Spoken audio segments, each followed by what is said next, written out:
Hey, folks. Hey, Albacent55, how's it going? I'm assuming Albacent55 is also Albacent the Great.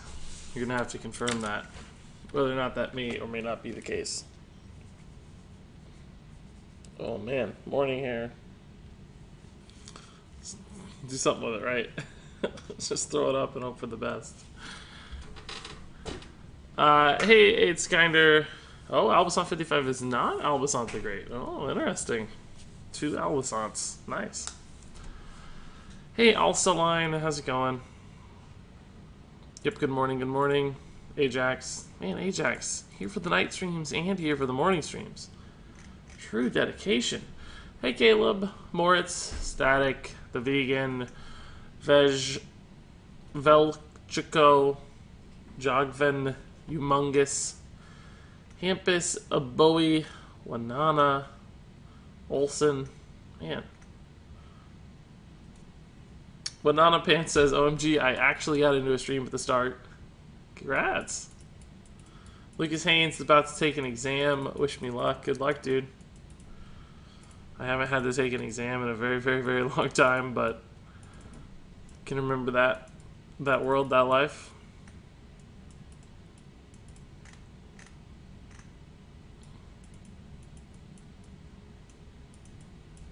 It's 2 p.m. here, but good morning for you. Yeah, thank you. Ulf the Troller, hello. Unlucky Victini. Very early, 7 a.m. here for me. Gotta squeeze in my 5 minutes of Regis before work. Thank you, Ajax. Appreciate that dedication. Most of this will be on YouTube, so you should be alright.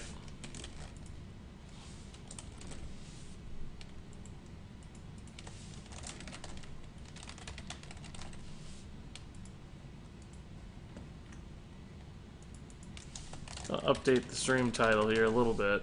Trying out Token Paladin, but in Standard, not in Wild. And I think that's an important distinction because it's not a deck we've seen super successfully in Standard that I'm aware of.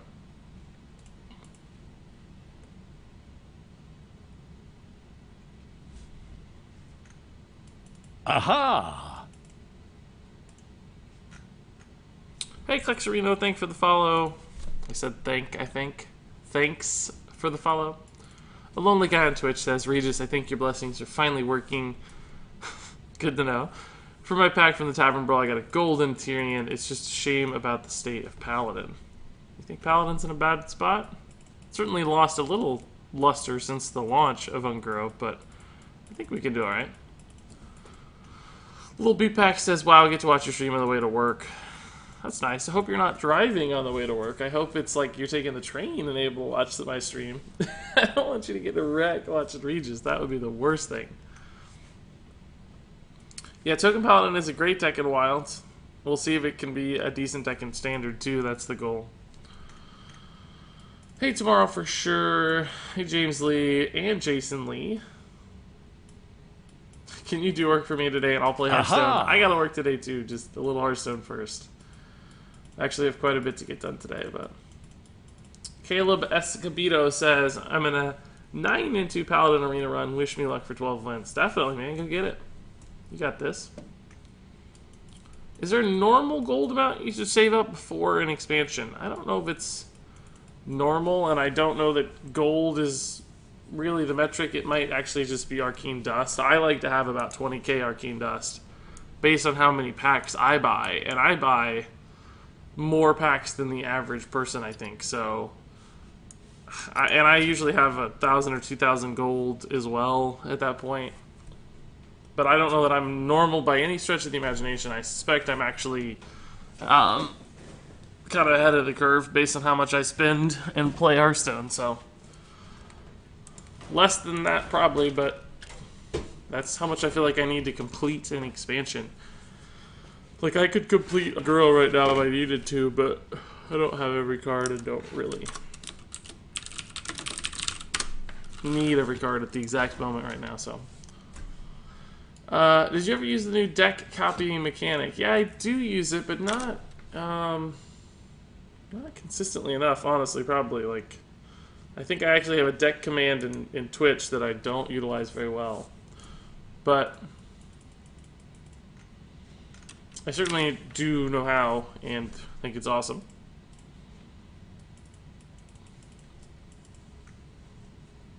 So Regis, I must say thank you very often. You helped me very much in my down phase the last 2 months, and you always made me smile. That's so nice, which is nice because I needed it, and because of you, I found a new job. So thank you very much. That's insane, Clicks Arena. What a nice thing to say. I'm so happy to have a positive impact. It's crazy to me, but I'm happy to provide some entertainment and some relaxation, I guess. That's always cool. Do you prefer YouTube or Twitch for streaming? It makes absolutely zero difference to me. To me, the process for which it happens is identical. It's just the output, so it doesn't matter. How long are you streaming for? About 3 hours. Another 2 hours and 45 minutes, probably. Try to go to 10 a.m. my time, a little earlier, depending on work. But, oh, no bad English clicks. It sounded great. No worries. All right, guys, let's kick this off. It's been long enough. So, essentially, if you haven't picked up on this yet, what I'm going to be doing today is a deck experiment. And if you're not familiar with my deck experiments, it's just like it sounds. It's an experiment with a deck where I try to build something new or different, something intriguing that I haven't seen before. And this time around, I'm basically going to be trying to adapt a deck which is, I guess, found a lot of success in Wild, which is Token Paladin. Things like Muster for Battle from the old days. Summon a lot of dudes, as I call them, or Silverhand Recruits, and you can then buff those dudes and synergize with those dudes to build a pretty powerful deck. Now, I honestly don't even know what Token Wild Paladin deck lists look like. I've just stayed away from Wild throughout this entire expansion so far. Standard guy mostly right now. So I'm not even going to really be able to utilize that information to guide this deck creation process. But I do know that there are still some Silverhand Recruit synergy cards, basically. Like this one, for instance, is really the defining one, the only one in Standard, I guess. That is the Light Fused Stegodon from Journey to and Grow, which allows you to adapt your Silverhand Recruits. And of course, adaptations can be fairly strong. You can get things like Poisonous to clear boards if you need it. You can get Health to get out of range of Maelstrom portals or whatever, right?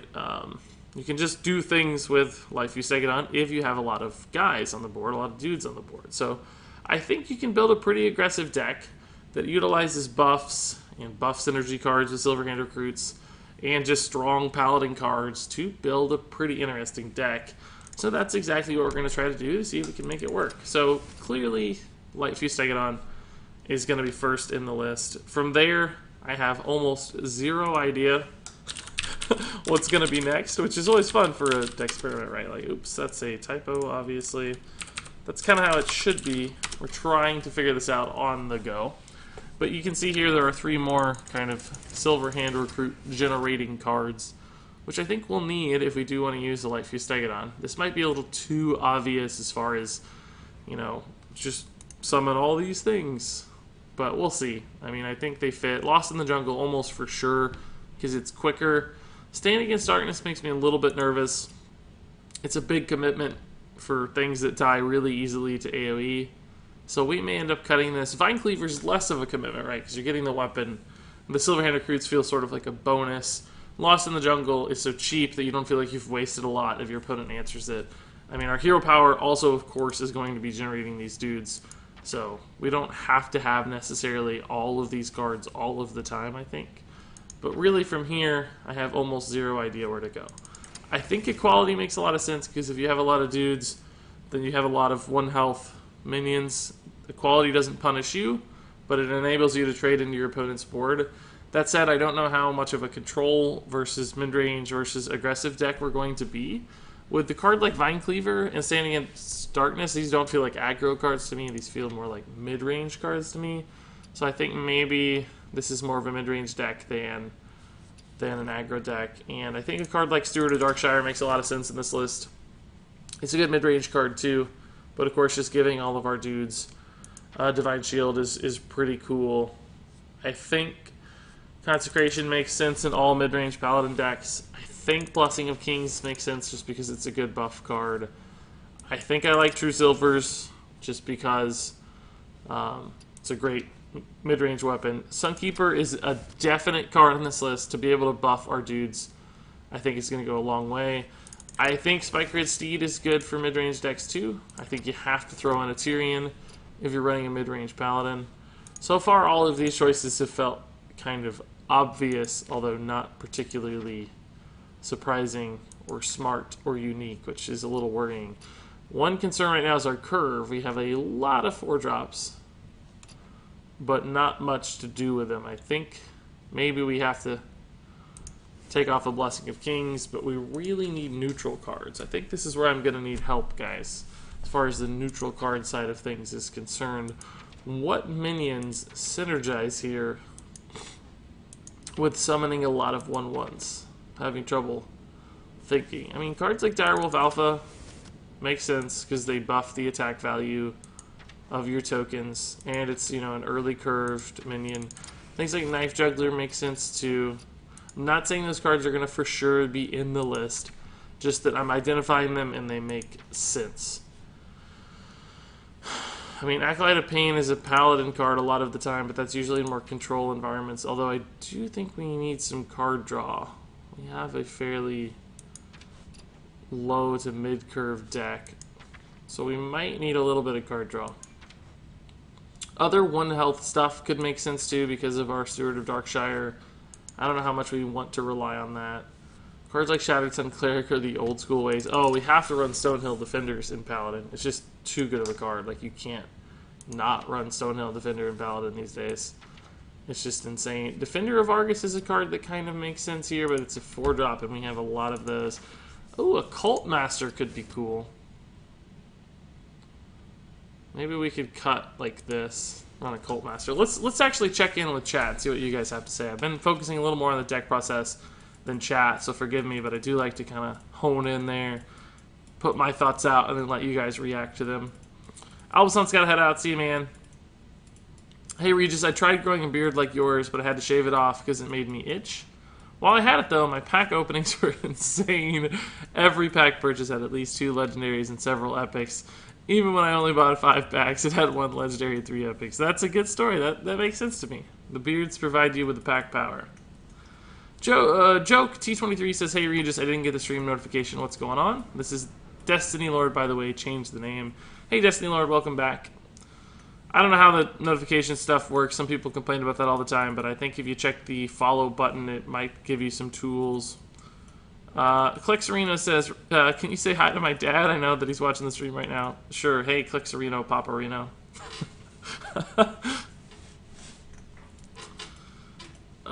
Raid Leader. I don't think Raid Leader's going to be good enough on average, but cool idea. I like the idea of buffing our dudes. Makes sense. Onyxia. Yeah, it's a cool top-end card, but I think it's going to be too expensive for this list. Like, we already have some 7-8 type stuff.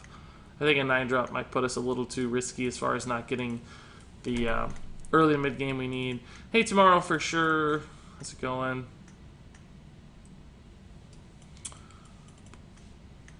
Hey, Afra. Going very well. Thank you. Got some good suggestions for 1 health minions here. Patches and Bloodsail Corsair are always probably reasonable suggestions for just about any deck. Just because it's good weapon removal, and Patches it just gets you out there so quick. So I like both those ideas. Not sure I'm going to commit to them, but they both do make a lot of sense. I don't know if we want to go more token-oriented or more... Like, as far as curve is concerned, 3-drops and 5-drops make a lot of sense.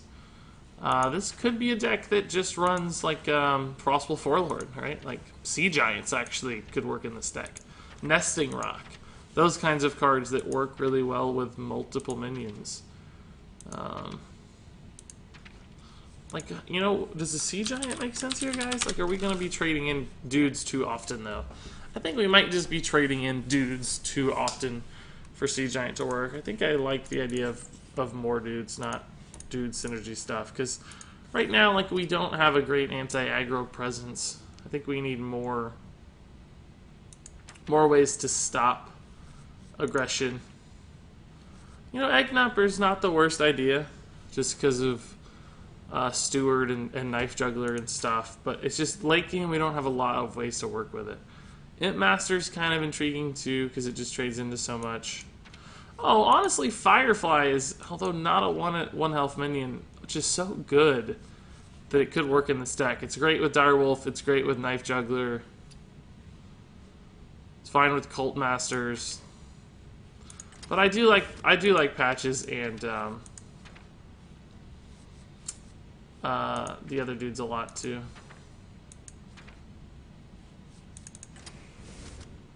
Like, this is an interesting little start all the time. It's really good with Direwolf, really good with Equality. I'm almost wondering if we don't need Equality at this point, and maybe we run some more card draw or buffs, because I don't... You know, we're going to get out pretty quickly. Like, Equality is better from behind. Do we need card draw? Blessing of Wisdom, Runic Egg. Runic Egg's kind of intriguing. Stuff like, ooh, Loot Hoarders might be good in this deck. Just good with Steward. Good little early card draw cycle. Early minions. Now we're heavy on 4 and light on 5. But, I mean, I like some of what we got here, I think. It feels a little bit like disparate, kind of like a lot of different pieces that don't necessarily all go together, but still things that live in the same sort of realm or world.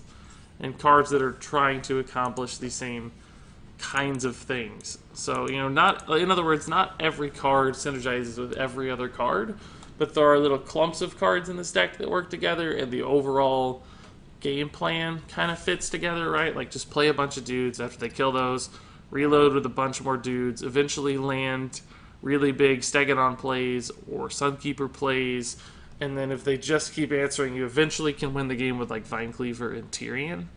But there's a good chance they'll just run out of ways to answer. And you could probably even go toe-to-toe with, you know, really controlling style decks with Stonehills and Tyrions and stuff. And just eventually overwhelm your opponent with your own hero power too, because that just continues to pump out guys as well. So, kind of like where we're at. I'm going to check in with chat one more time, but I don't hate the list as it stands. Hobgoblin or Quartermaster, maybe. Yeah, that would indeed be perfect for the wild version of this deck, I think. They'd both be great. But we're, like I said, we're going to try to make this work in Standard. Okay, now I make a Twitch account for my dad that's named Klexarino's Paparino. Definitely. That's right. Crabs always make sense, I guess. I wish there was a 1 health crab, but I don't know that we need a crab. I don't want to try to make a meta read right now. Cut Tyrion for Ultrasaur. That's always a good change, I think. Nobody from New Jersey, sorry. Musaid 48. Hey Regis, how's it going today? It's going pretty well. Solaris 46. Thank you for asking. Chat demands an Ultrasaur instead of Tyrion. Well, chat's going to get their heart broken today. I'm sorry to say. Also, I love how Regis streams early in the morning to give his EU viewers a chance to view his wonderful beard live. That is absolutely the only reason I do it, too, for the record. I do not like getting up early, but I do know I have a lot of European support, which I think is awesome. So I suffer through it for you guys to get on here. And I actually might eventually add another morning stream, because these are actually way more popular than I expected. So, alright guys, I kind of think it's done. I think this is going to be what I go for and try. I mean, clearly there could be plenty of revisions here. I don't really love how a lot of our 4-drops aren't proactive. In other words, everything here is kind of reactive. Like, we have to have a minion, we have to respond to a board, have to kill stuff. I mean, you could load up the True Silver, I suppose, but we'll see. I still think we have enough early game that it's probably fine. But I'm excited to test this out. I kind of think it's a halfway decent list. It's just sort of mid-range Paladin with a slight token focus. But I think you could do some cool stuff. Aha! Emil Christian says, I'd run a single stand against Darkness. Yeah, I think we talked about that really early. Like how I think 2 could be problematic, but hopefully we can just kind of continue to overwhelm our opponent with dudes. you know, elicit the early Maelstrom Portal and then get another one for maybe the first Stand Against Darkness and then finally get one to stick kind of thing. Just to give us some... Oh, God, this opening hand is... it's beautiful. Could try to get greedy, but I think we have to just go ahead and start. I don't know, of course, what Warlock's about. You don't see Warlock on the ladder, so who knows what I'm playing. It looks like just Zoo. It's probably going to be kind of disastrously good against us. I mean, for instance, this Voidwalker shuts down 2 cards by itself, which is very problematic. We could maybe protect the patches here with the Stonehill, but we'll see. Divine Favor is a good question. Let me see who said that. Good suggestion, I should say, Caleb Escobedo. But I don't think our deck is like all in fast like that. This is more of a mid-range list, and I don't think we're going to be totally out of cards all the time. You know, we have some 7-drop, 8-drop type stuff, a lot of 5, 6-drop type stuff. So, you know, we're going to have meaty plays. Like, you're going to have substantial things to do fairly consistently. So I hope that we won't need... Hope we won't need Divine Favor.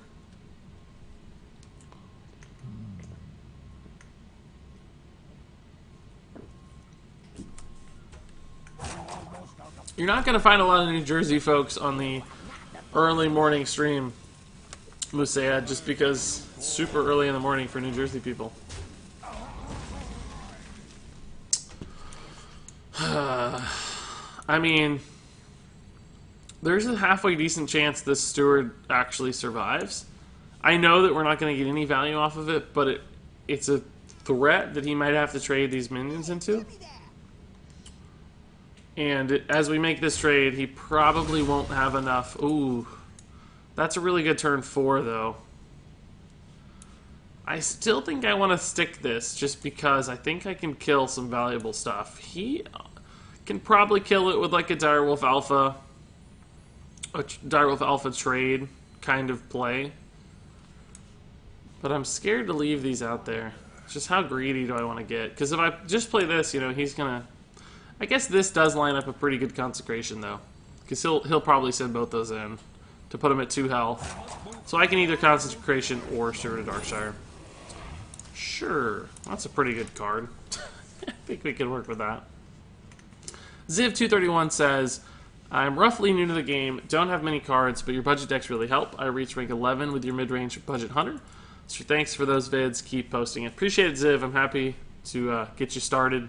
Soon you'll be, you know, great at Hearthstone. You'll learn so much. You won't need me anymore. That's the standard cycle, but that's okay. Happy to start you on your Hearthstone journey. Oh, deck tracker's a good idea. Yeah, thank you. Always forget. Let's get a deck tracker up. May have to wait till next game to do it properly, but can get it rolling.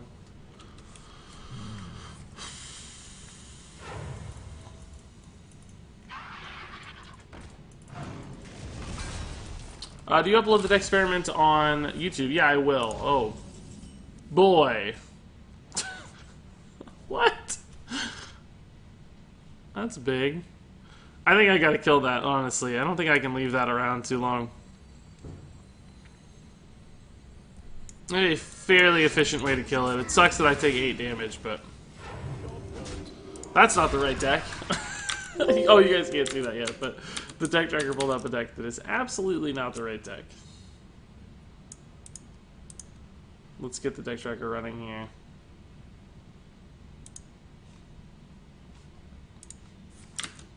Give me 1 second. You guys might see some green, pink screen here. Please don't freak out. Please don't freak out. Okay. That looks like the right list to me. So the deck tracker should be working. Let's put it behind my face so we don't forget about that. Okay, there we go.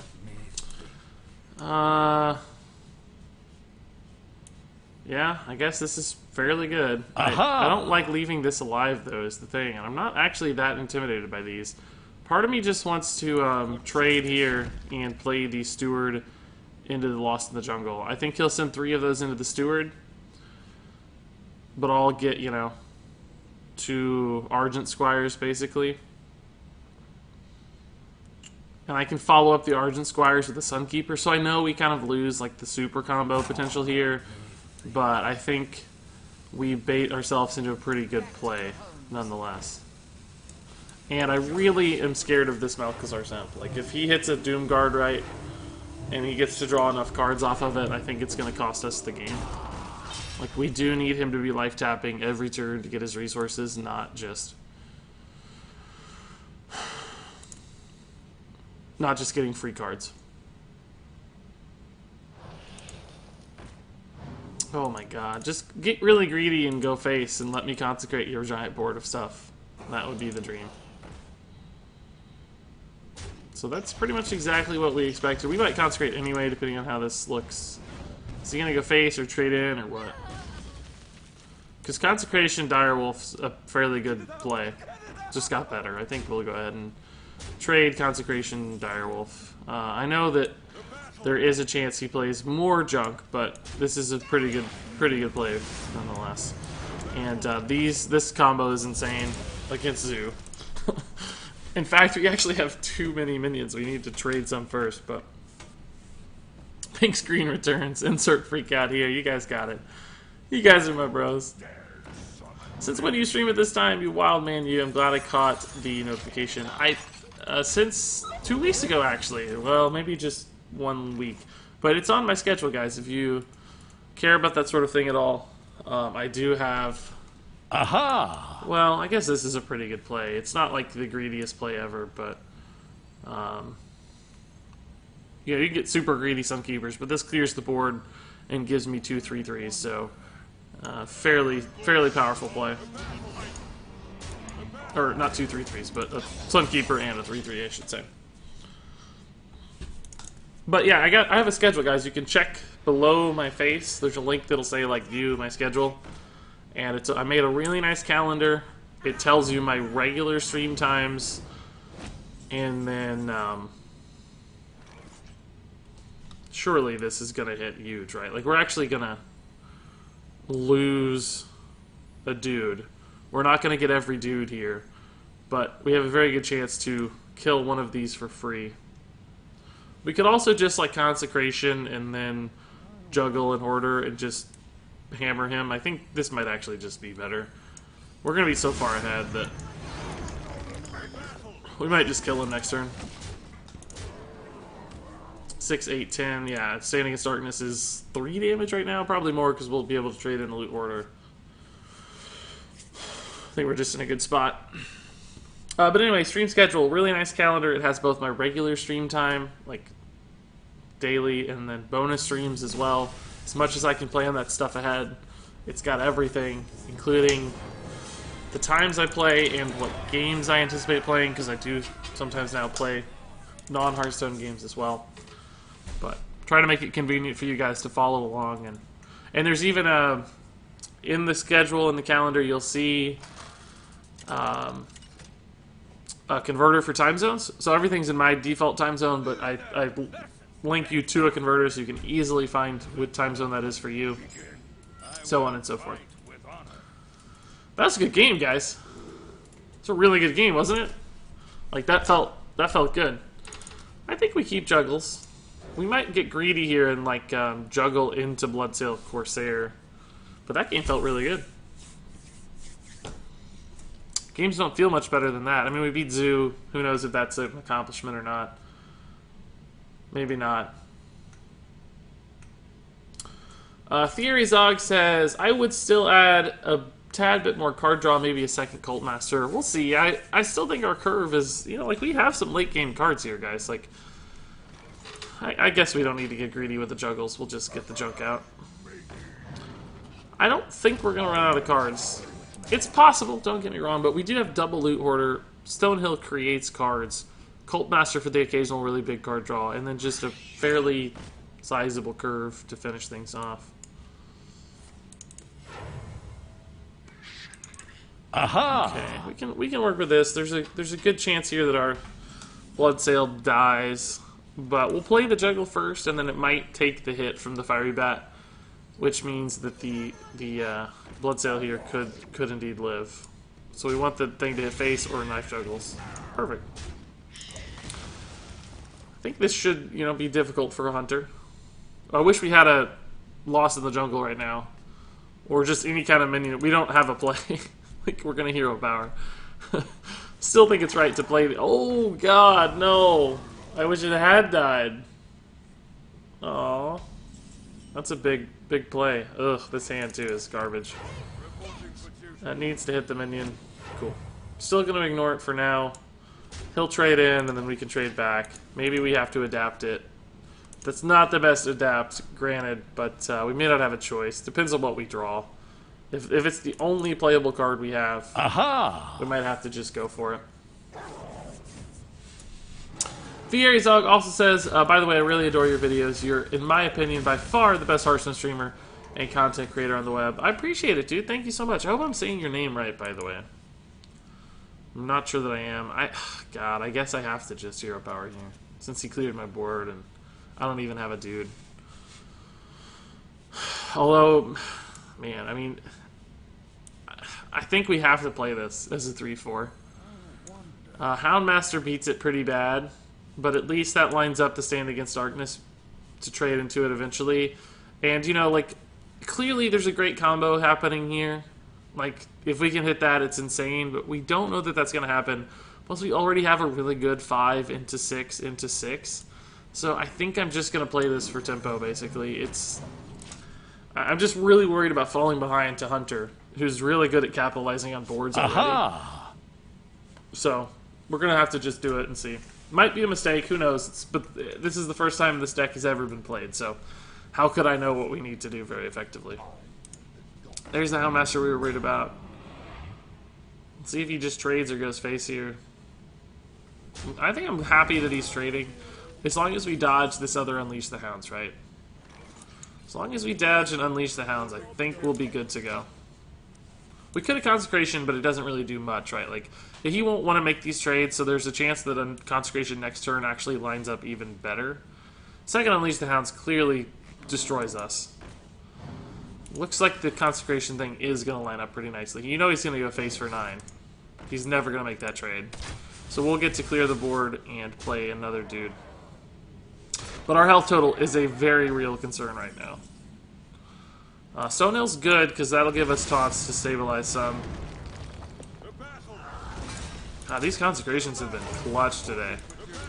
I bet he's feeling a little iffy about that Unleash the Hounds now. Like, I bet he's feeling iffy. I think we'll just Spike Ridge one of these guys next turn, unless we can find like a Sunkeeper lethal or something soon, or you know, like a 2-turn lethal setup. If he just high mains here, I think we're good, unless he runs exactly silences.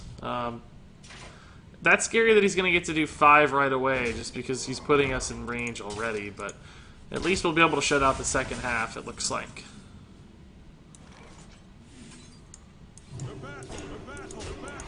So this is just a race right now. We're going to have 7 plus 2 is 9 damage probably next turn. True Silver or Vine Cleaver still don't give me lethal. So we kind of have to survive for 2 turns, it looks like. That's annoying because it clears the taunt, but he actually takes quite a bit of increased damage from that as well, because he has to use face. So we might be able to find a lethal here. We have 6, 8. No, I don't think so.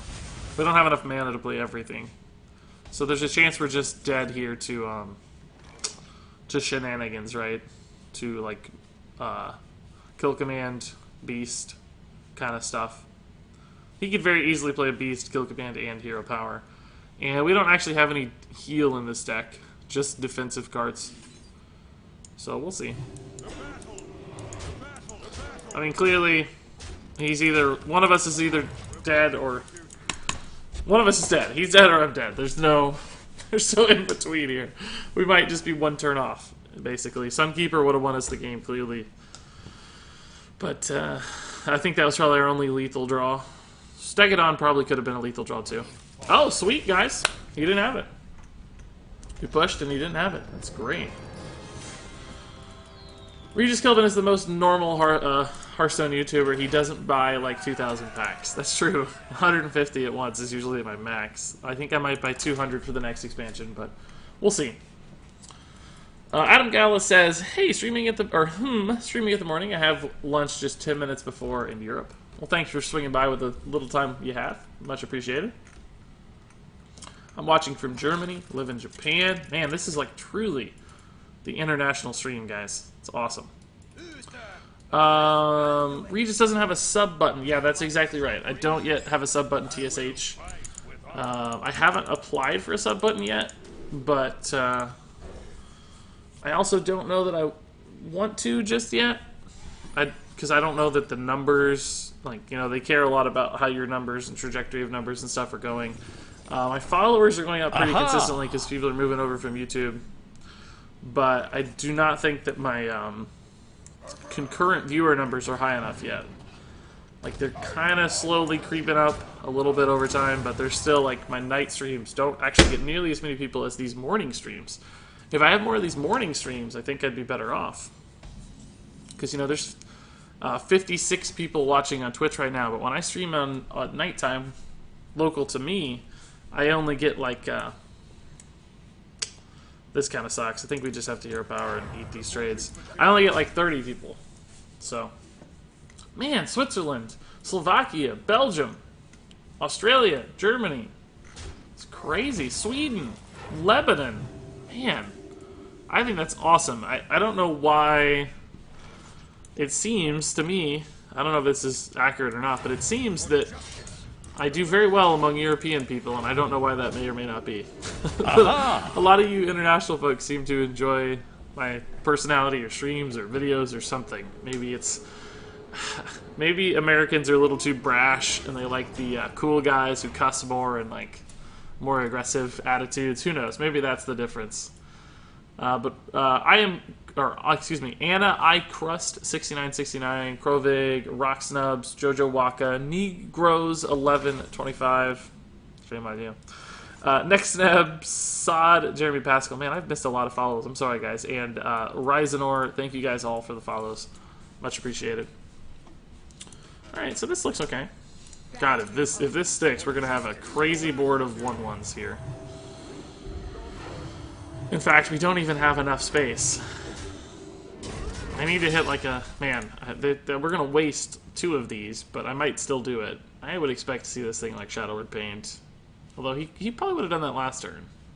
He runs Stonehill Defender and Priest, by the way. I haven't seen a lot of that. Oh, he top-decked it, I think. Looked like the card off the top there. Yeah, that was card 4. The Shadowward Paint was, in fact, card 5. I think a Direwolf here and load up another Steward is pretty good. It just clears the board. Gives him a couple priority targets. It might all get Dragonfire potions, but then we can just reload if we need to. So.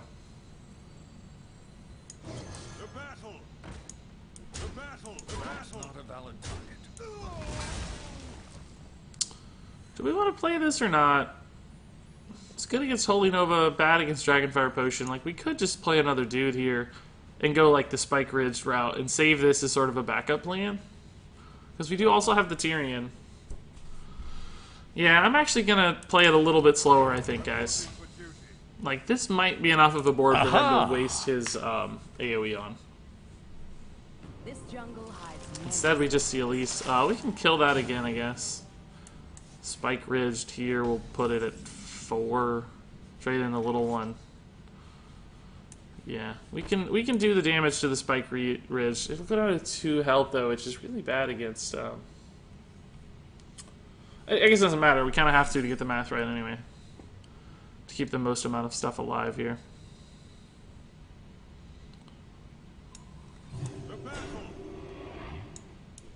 And he didn't show Holy Nova last turn.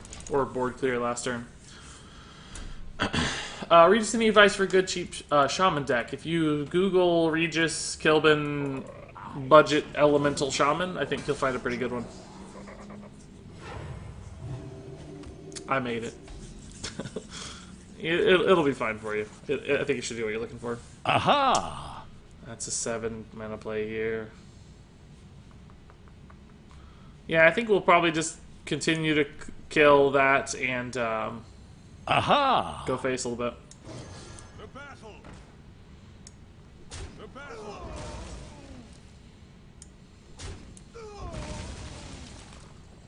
Back to your homes. He still hasn't shown an AoE, so I'm just continuing to go wide here. At least one thing will probably live if he does AoE. And this at 4 health is intriguing against Shadowward Pain, so he might have some trouble painting. Like, he might have to pain one of these if he wants to. It's an interesting little setup here. This is a good trade for us. Tyrion is a good minion. Get it down before shenanigans with, like, mind control and stuff. Your beard is the reason I watch your stream. Hey, no hard feelings. That's the reason I'd watch, too. You're gonna reach a legend, says Ollie. I don't know about this month. Last time I did was in March. God, that's been a while ago, actually, now. Seems like it was more recently, but... God, we can do a lot of damage, guys. 7, 10... Aha! We can do 15... God, the follows keep pouring in. Jeez. Thank you, guys. It's just like a follow spam. Yokas, Hallam, Bush killed Bush, Sing Squash, and Carlos, guys. Thank you for the follows. Much love. I think Tyrion is just always the right answer, right? And do we just go face? I don't really see a good trade line, is why I'm kind of hesitant to do anything else here. I think he's probably going to get silenced, and he's going to make some good trades, but I don't really see a way around that in the meantime. So I'm just, since we do have like Vine Cleavers in the deck, and we have Sunkeepers, which can often put out damage, and theoretically Tyrion's weapon is coming too, I think just pushing for damage is going to give us some value here. That's good, but a little slow. In other words, he's not going to have enough mana to do crazy stuff. There's no Mass Dispel coming. Like, he committed half of his turn to Lyra itself, and he's playing from really far behind. So I don't think he's going to have enough mana to make anything happen here. Silences off the top would be the best thing. Holy Smite kills the Tyrion, but gives me a ton of damage. Pint-Sized Potion is sort of helpful, but not really. We're just going to kill him next turn. We have a buttload of damage. Yeah, I think we're fine. What do you guys think?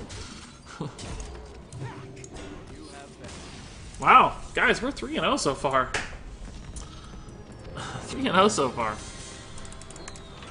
This is a good start, guys. Krovig says, made rank 5 with a similar list. Rallying Blade is a used suggestion I'd make. That's a good suggestion for the Divine Shield synergies. I like it. Cripple Down and No Pancreas. Thanks for following, guys. Guys, I'll get a sub button eventually. I want to wait a little bit. I'm sorry I'm catching up with chat. Jeez, there's a lot of chat, guys. I'm sorry. Sorry. Give me time. Clark97 says, when do we get the beard shirt merch?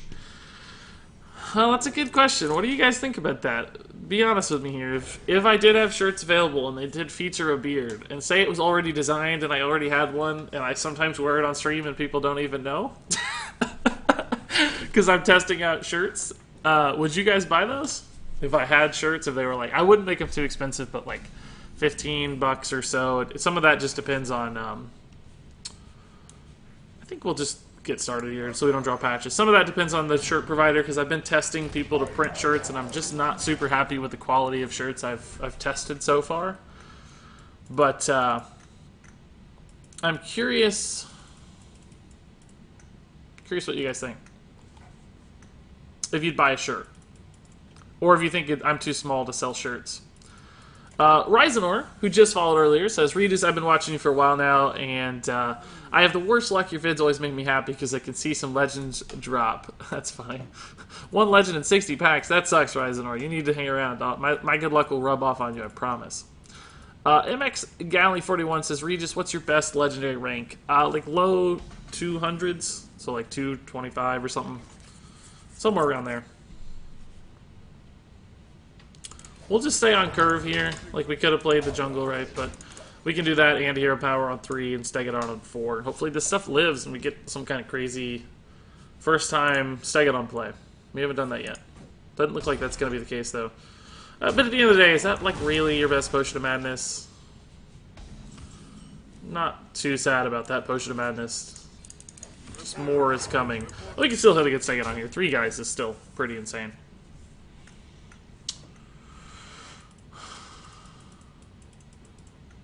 All these follows makes me think you're using the Archmage. Yeah, that's the idea. It's like it's going off so fast. It's just like Archmage Antonidas, but he goes off with some kind of crazy combo, right? Much like you suggested with the Mage Quest. Do you watch Game of Thrones? No. Oh my God, really? What is that? Again? Like, it's like he knows our deal.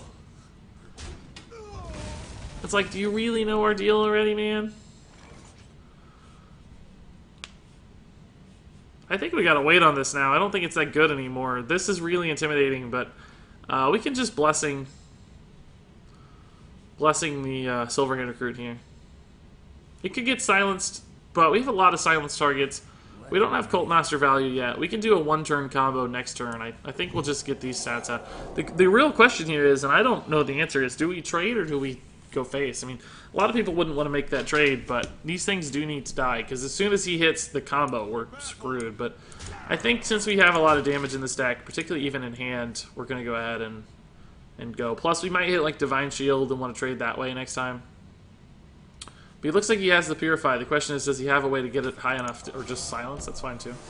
Can he get it high enough, though, to kill our Silver-Hand Recruit here?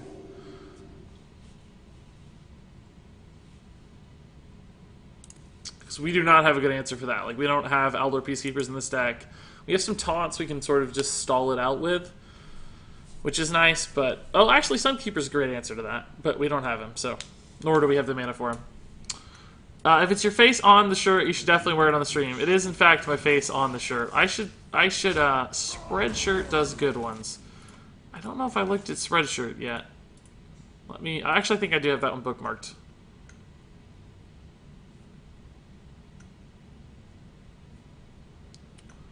Would be a bit weird to wear your own face on a shirt. It's not that weird. I can go ahead and spoiler alert you. It's not that weird. It's a little weird, sure, but it's not that weird. I think we just go for this. I don't know what we're going to get or what we even want, to tell you the truth. Man, Wind Fury is intriguing, but Poisonous is also really good. Wind Fury is intriguing because I could put him to 10 right now, and we have like a ton of damage. But Poisonous is good because I think I need to kill that thing. The problem is if I do... This gets to trade back and kill my 5/5, but I think that's still the right play. Like, he's kind of low on cards. We have a Vine Cleaver, we have card draw. I think we're better off just making sure we don't die right now, because you know he could kill me right now with combo with that card. So hopefully we can dodge like a Holy Nova here that clears the board, because these are so valuable at this point. Like, I wish we'd been able to run a 1/1 in, but we just played these, of course, so.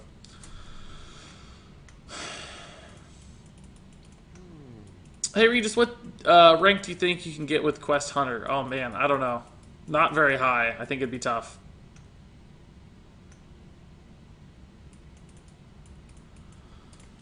Yeah, guys, I don't run music on stream mainly because most of my content goes back to YouTube. I mean, I started with YouTube. Everybody knows me from YouTube, and I want to be able to continue to put stream content on YouTube. And playing music gives you a lot of problems with YouTube. I mean, Twitch a little bit too, frankly, but even more with YouTube, so. I don't really know what to do here, guys. Like, I guess we get a little greedy. There's a pretty good chance he's just saving to clear our board here with a Dragonfire Potion on 6. So I'm going to save one of these just for giggles, mostly. And I'm just expecting this all to die and Vine Cleaver face next turn for, you know, lethal-ish damage soon. So it looks like I played a little more, but I really just played one thing. I just think it's all dead. If not, it's not like this added much, so we kind of still metering our resources a little bit. We'll just kill both of those unless I can find lethal. I don't think we're close to lethal yet, though. This is 4, 6, 9, 10, 12.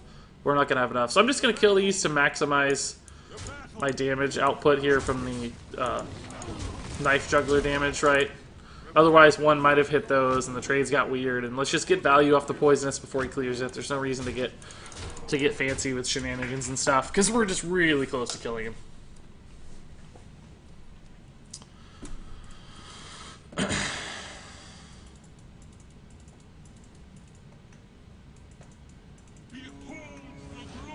Oh, I'm way behind on chat still. You guys called the poison.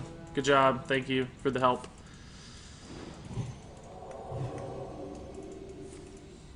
Lyra, again, might just be too slow.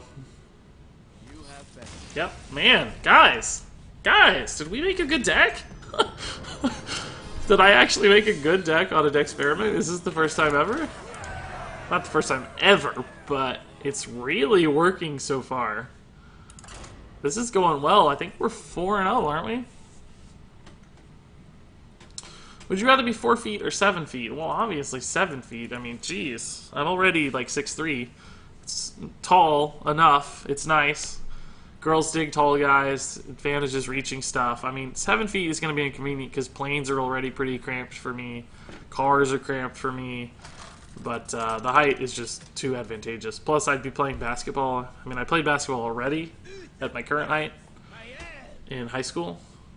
But I easily would have been able to play college. And frankly, something like 30% of actual legit 7-footers play in the NBA too. So I'd say there's a good chance I would have been an NBA player. Because I'm not totally clumsy. I have some root athleticism somewhere down in my bones, believe it or not. Most people don't believe it because I'm a Hearthstone player, but it's true. I played multiple sports in high school. What was your place Tyrion and Sunkeeper in this token deck? It's tough. I don't know. They're both such good cards.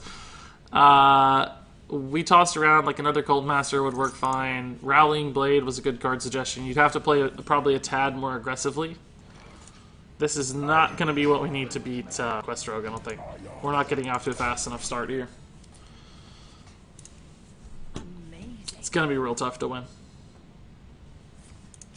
These are really late game cards. I mean, we have a curve at least, which is nice. So if he totally whiffs here, there's still a chance, but I just don't feel good about it. We're kind of sending stuff out to die right now.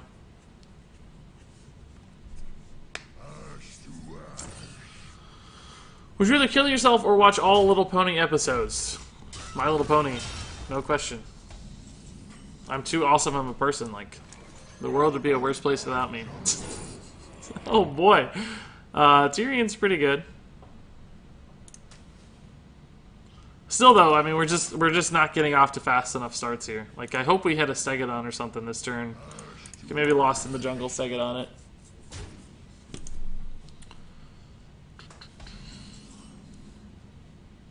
I think I just gotta coin this Stand Against Darkness and probably play another one next turn and then hit a Sunkeeper and win the game. I think that's our path to victory here. Just send these dudes face constantly. Have you seen the Warcraft movie? Yeah, I liked it. I mean, it wasn't perfect by any means, but I got to see some awesome giant orcs fighting stuff, and that was in and of itself worth something, right? Like, that was pretty awesome. Might have to trade one of these in just to make room for the new one here with this, unless I hit Stegodon, and then we'll Lost in the Jungle Stegodon, of course. Probably go +3 damage and just go face. Oh, he's going to do it for me, so that's fine. Totally fine.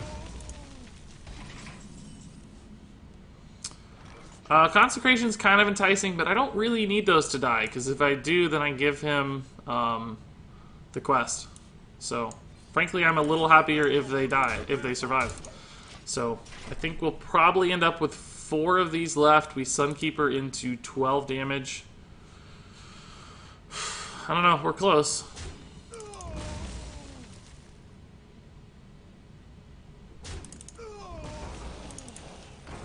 He might already be able to get quest, I don't know, it's certainly possible. But, you know, if we do that, we definitely give it to him, so. Those really are not the best Shadow Step targets, because he doesn't get any other cards or anything out of it. I just hope he can't activate quest right now. Because then I'll have a really iffy question whether I should kill his minions after I Sunkeeper, or does that even work? I don't even know. Oh, goodness gracious crap. I think I have to kill... Oh, man! Like, this is a debate now.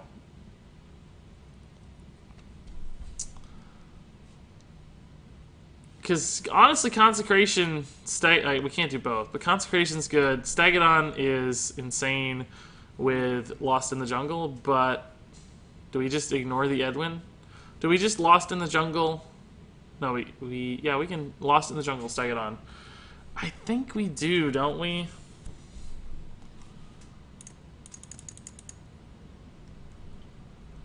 Because these could go to 16 damage. I think I have to Stegadon, because I don't think he can kill all this stuff. Reporting for duty. We can Sunkeeper afterwards. This kind of sucks, honestly. The battle. I'm just going for damage, guys. Battle. I don't know if I can attack fast enough. Oh my god. Battle. The battle. The battle. The battle. So he'll clear some of this, obviously. He's gonna get the quest active too. The Edwin, though, I mean, who cares? Like, it's gonna get worse. But we can Sunkeeper, and maybe some of these 3/3s get to attack twice, so... To battle! To battle! Is that what they're saying? That's funny. I think we're gonna be able to win this, just because we have quite a bit of junk in hand here to do this last 13 damage. Like, he's gonna feel pretty bad sending these 5/5s into 1/1. So we should have 2 of these left, plus a Stegadon, hopefully. Prep quest is scary, because that gives him a lot more mana to work with. Like, chargers and stuff here could get really bad. I just hope we have enough dudes left to kill him, basically. But if he plays chargers and clears my board, I think I'm in trouble. I don't see how we win from there. So we're gonna have 9 damage after Sunkeeper.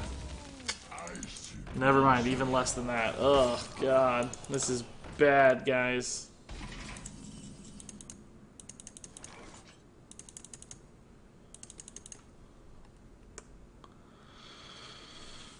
So this is 4 damage guaranteed next turn. I could do 5 to take him to 7. I don't see how we do it.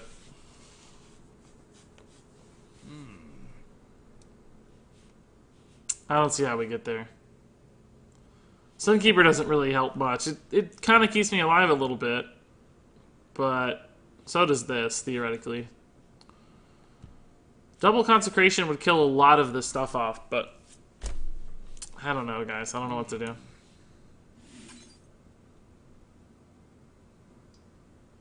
How much health does this go to? Exactly 10. That's not very helpful.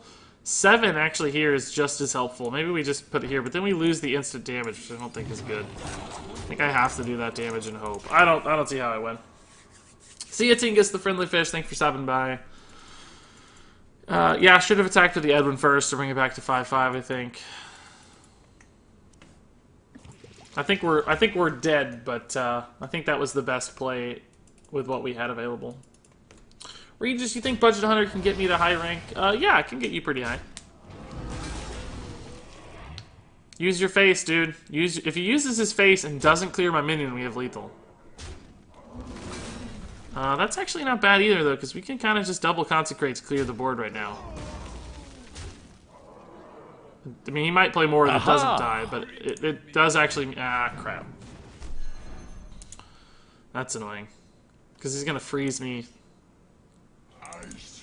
We could play Tyrion. Does that keep me alive or not? Drink with me, friend. That other freeze is actually relevant if I play Tyrion. That sucks.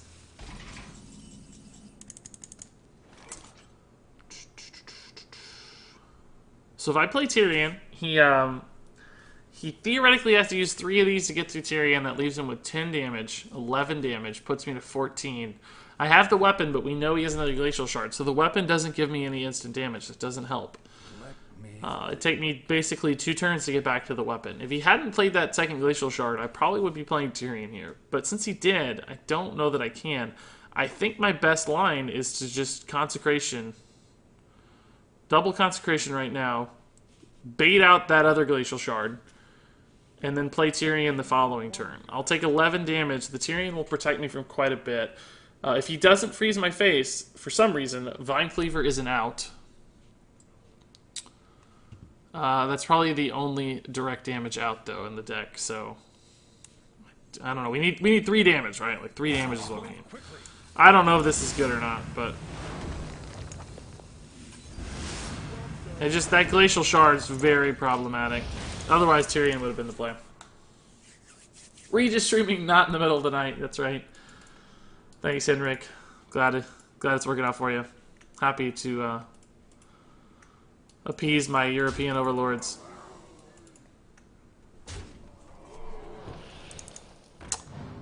Let's hope for some reason he decides not to freeze my face. No, never lucky. He didn't pull back the Glacial Shard because he's gonna get like a million minions that I can't deal with. Man, equality would feel great right now. I just don't think we're gonna be able to stay alive here. He has too much damage. Only if we weren't frozen would we be able to do this.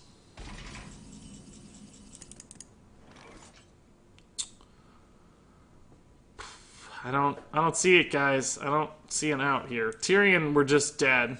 He has enough left, right? If we Tyrion, he 5/5/5. He has 21 left. Yeah, that's not enough.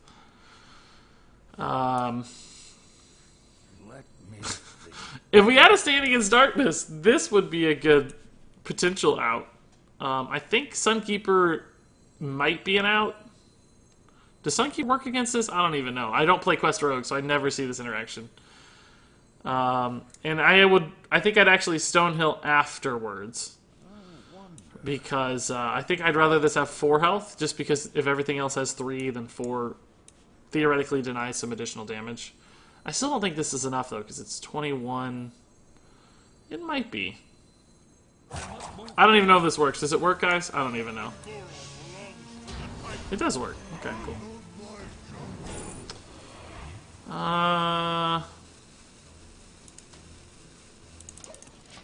We might be alive. Yeah, we're technically alive. We have some outs here now. True Silver's an out. Vine Cleaver's an out. That was the right play for sure. As long as he doesn't freeze me again, then we have outs. Tyrion is actually another out, probably. Tyrion juggles Tyrion, respectively, whatever. But, you know, we have 3 draws right now that are lethal, it looks like. Or we're just dead. There's also that. We're alive! Oh my god, we have like a 3 out of... We have a... Probably like a 18% chance here to win. 18% chance! Oh! Yes! Oh, that feels good to beat Quest Rogue like that. Oh, it feels good to beat Quest Rogue with the top deck. Wow. Whew. Played it. We played it right, guys. We played it right. He made some small mistakes, but I don't think he made any game-losing mistakes. Actually, maybe he did. Because that Edwin going to 4 health meant I could kill it with the double consecration. That could have been a card that made the difference. That was good. Beating Quest Rogue after he finished the quest always feels good. Yeah, right? Like we had just enough. Just enough. A lot of stuff could have beat us there, but man. And that, you know, that top deck looked a little lucky, but honestly, we had 3 outs, and I'm not even sure that Tyrion wouldn't have been an out too. It would have been close to an out. Not totally sure it was 18%, by the way. That looked like it because a 1 card draw was like 6 and a 2 card draw was like 12 based on our deck tracker over here. So, man, what is up with this? Every game so far. And we're still winning, though. That was a good game. And we haven't lost yet. We haven't lost yet.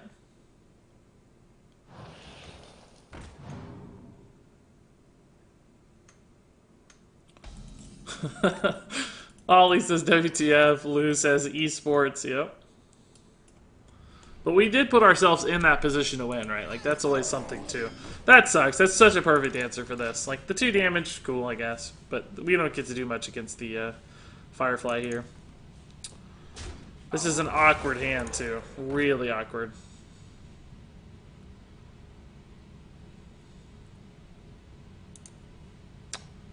Might have to attack into that. I don't know why, but just in case. Like, Stonehill Defenders is the best draw on my deck right now.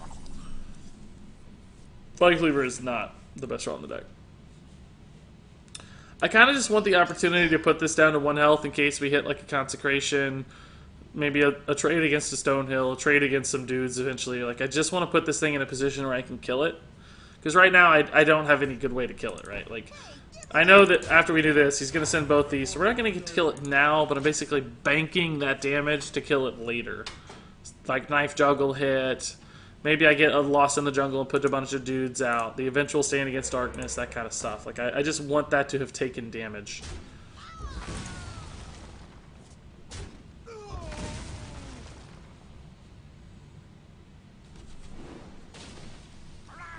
Okay, a lot of value generation right now, but not a ton of tempo, so we have some time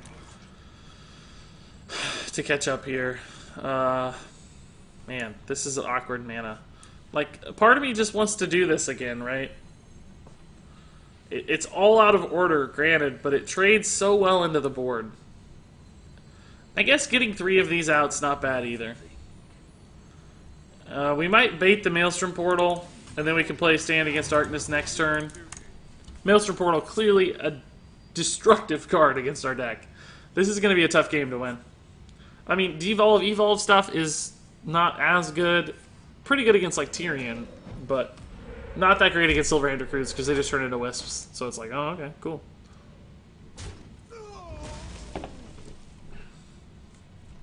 Man, he didn't Maelstrom Portal. Do I get, like, super greedy here, guys? Do I get, like, super greedy here? He's had 2 more card draws, though, too, so it's like, man. I could draw cards, but I think I have to kill this totem. Stegodon's not... It's not super great. I guess if I got plus attack, I'd probably trade into the 3 health totems. Wind Fury would help me kill some additional stuff. Nothing feels really good here, does it? Nothing feels like super good. I think I just go for the consistent value instead of trying to hit the home run. Because we do have like Vine Cleaver for additional home runs later. This can actually be a 1-card combo later too. Let's just go for the value now. Get the 3-4 body out. The 3-4 trades into these totems. Wind Fury does help me kill some 1/1s. And a spell damage totem. Divine Shield doesn't really do a lot. I'm actually going to do this just to get this junk off the board faster. Might be a little weird. Like, the Divine Shield's the more value-oriented play normally, but I just... Against Shaman, right, like, you gotta get stuff off the board. Because, you know, there's Bloodlust, there's Evolves, like, you just gotta kill some stuff, so... Kyle Bird says, I think Equality would be really good in this deck, but sadly the list is pretty packed. We did start with an Equality. I still, too, agree with you. I think it'd be pretty good. There's a lot of ways to utilize it. But I'm hesitant to make any changes right now because we are absolutely winning games. We're just rolling through dudes. So, right now it feels pretty good. Man, we could hit a very, very big Consecration soon. Guess there's a couple 3-health guys, but... Not when you get this, though. Oh my god, Consecration, please. If I ever get a Consecration, let it be this turn. It's so good. It's perfect. We kill everything. We clear the board because we trade 3 here. This goes 1-1 against the 3-health guys. Like, Consecration is just insane. Instead, I think we have to make this just stupidly risky play and probably lose to either Bloodlust or Maelstrom Portal. You know, this and this is not quite good enough.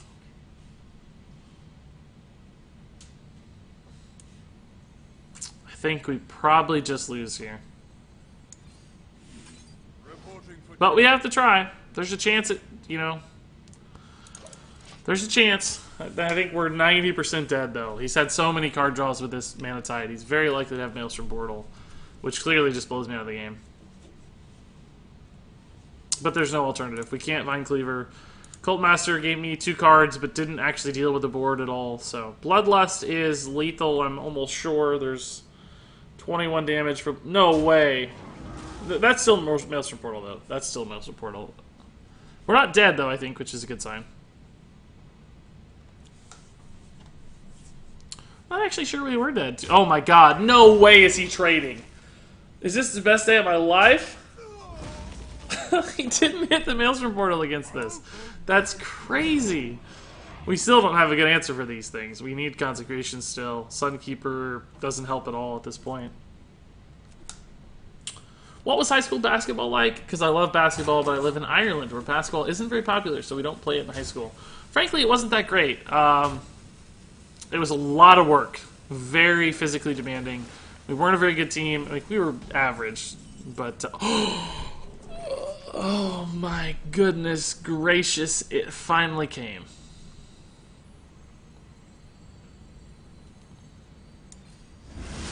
Clearly we have to. I mean, there's just no question. That's even at 2 health for us. We attack these in here because it means I get to save a minion this way with the Wind Furied guy. And, hey. Hey! We're back at it! I mean, he's got a million cards, so I don't feel good still. I don't feel good, but we dodged a Maelstrom Portal this long. Anyway, as far as high school basketball is concerned, a lot of work, and honestly not that much upside. I much more enjoyed high school tennis. I played tennis, and I did Scholar Bowl, which is like, you know, like high school trivia or whatever, Jeopardy or something, which was really fun. That was my favorite, because I was really more... Although playing sports, I always felt like that was a sort of a forced thing, like something you're supposed to do. But the intellectual pursuits, of course, were more fun for me. Yeah, why didn't he kill the Wind Fury guy? You're right, Punikip. I didn't even notice. Maybe he forgot that it was a Wind Fury guy. That's actually fairly believable. Direwolf Stegodon could actually hit some pretty big results, but Vine Cleaver is also fairly consistent. We just take a ton of damage. Next turn, we can actually stand against Darkness and Stegodon.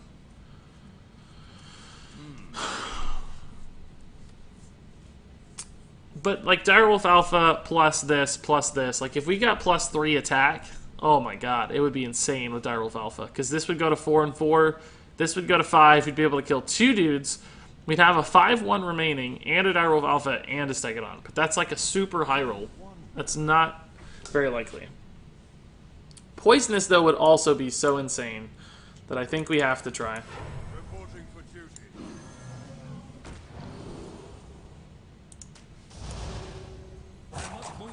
Pretty good, guys. It's pretty good. I know I put these in a little bit of a weird spot, but I guess technically that's a little better. I guess I could have... It didn't really matter. I had to put it over here, I think. I should have put the Stegodon on the far left in hindsight, but we didn't know we were going to get it at the time, so... Devolve's not that bad. It's fine, really. I mean, nothing there was that valuable. Hover the Death Rattle, please. It was just summon a card that you've discarded, which he hasn't discarded any cards, so he wouldn't have gotten anything. Does this guy just not run Maelstrom Portal, or are they just both at the bottom of his deck? Because I feel pretty bad for him, honestly. What do we need here? Corsair doesn't do much. Ugh.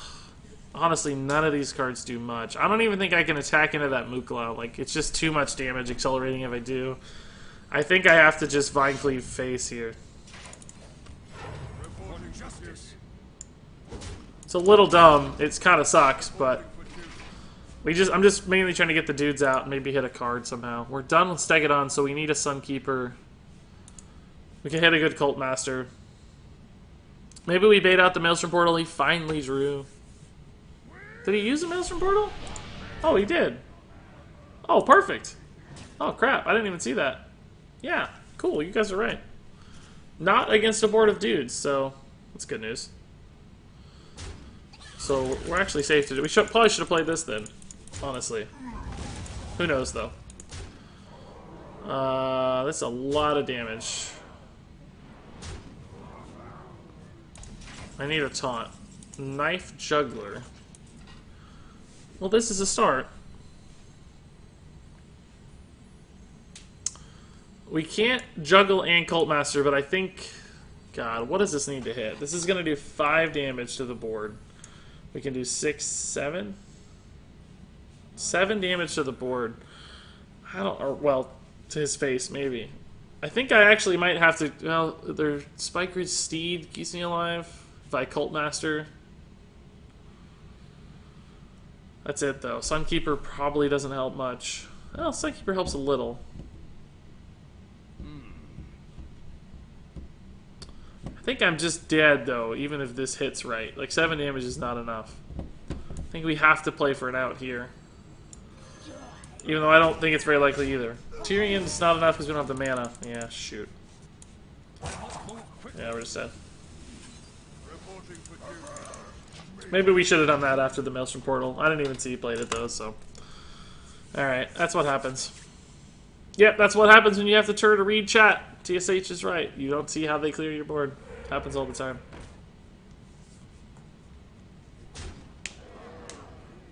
I don't think there would have been more dudes or damage after the weapon, right? Because I think the board would have been full, or very close to. I guess we could have played 1 extra instead of hero powering if we attacked, but if we attacked and it didn't clear the board or didn't line up right with the taunt, we wouldn't have been able to attack without killing ourselves, so...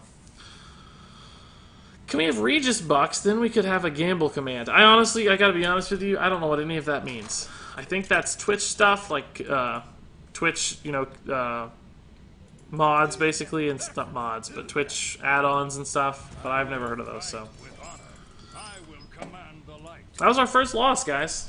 We lost a game, it's brutal. That's what it feels like to lose. I never knew. Hey Regis, just want to thank you for the pack blessings. I opened 6 epics and 11 packs. That's crazy. Aha! Hey Regis, what does token mean? So token means a thing on the board which is not in and of itself a card. So, for instance, Lost in the Jungle is a card, but the dudes that it summons are the tokens because they are not the card. Bloodsail Corsair, if you play it, is a card. It's a small minion, but it's a card. Now, that said, a lot of people use token just to mean a deck that runs a lot of little dudes, which is a bit of an incorrect usage of the term. What they should really call that is like a swarm deck or something, some other term, you know. It's debatable whether I could play the Loot Hoarder just for the card draw, but I don't really have a good turn 3 play, so I might just Loot Hoarder on 3. But token technically means, like, I think it originated, I've talked about this before, basically like Magic the Gathering, right? There are cards that generate dudes and minions and things like that, and you can't include 1,000,000 Silverhand Recruit cards in your Magic the Gathering deck. You can't bring along 50, you know, individual cards for Silverhand Recruits if you're going to summon a bunch of Silverhand Recruits. Oh my god, that is so risky. Yeah, we lose the Sunkeeper, but honestly, that's still probably the best result.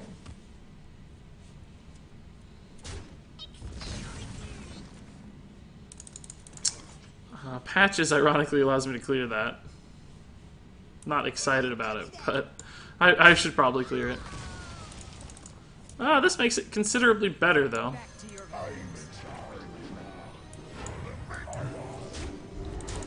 Yeah, that's totally fine. Dirty Rat me all day, frankly. I mean, it's lucky we don't have Tyrion, but Standing in Darkness with the Steward is going to be pretty good, I think. I don't even know if he has a good answer here. Is there any way for him to kill this? True Silver is good, you know, just in general, but doesn't resolve the Steward, which is what we're most excited about. So that's nice. We could protect the Steward, but I think we're better off going this route. This is crazy good. And if he can't answer these, we've got Stegodons, which are crazy good. This takes forever. Takes forever. Really interesting deck, good stuff, says Reese. Thanks, man. Sturgios wants to know when the next pack opening is. Not today. I had one fairly recently. Oh. He's probably really excited about that. He's like, yeah, I busted his combo. Little does he know, we actually have more. We have more combo. Yeah, clear that space for me, bro. Clear that space for me. Ooh, this is gonna be good. This is gonna be good. It's like the one time we get the combo, like the really good combo with Divine Shield, we don't get a stat one. Like this is the time you want plus attack because you get to trade up with impunity, or you want like +1/+1 or whatever because you get to trade up with impunity. But we get like the junk here. Like Divine Shield, obviously not good. If I could exit out of this and trade and get Divine Shield again, that'd be good, but I can't. Wind Fury, not that exciting when there's still 1 health guys, because, you know, I mean, it helps me trade a little bit. I honestly might just take Living Spores here. How many of these do I have that can currently attack? We can get through this stuff fairly easily and protect some of these. I honestly don't know. Maybe Wind Fury is actually still the best. Because Living Spores, like, the problem here is everything dies at once, and then a bunch of tokens just don't get summoned, right? Like...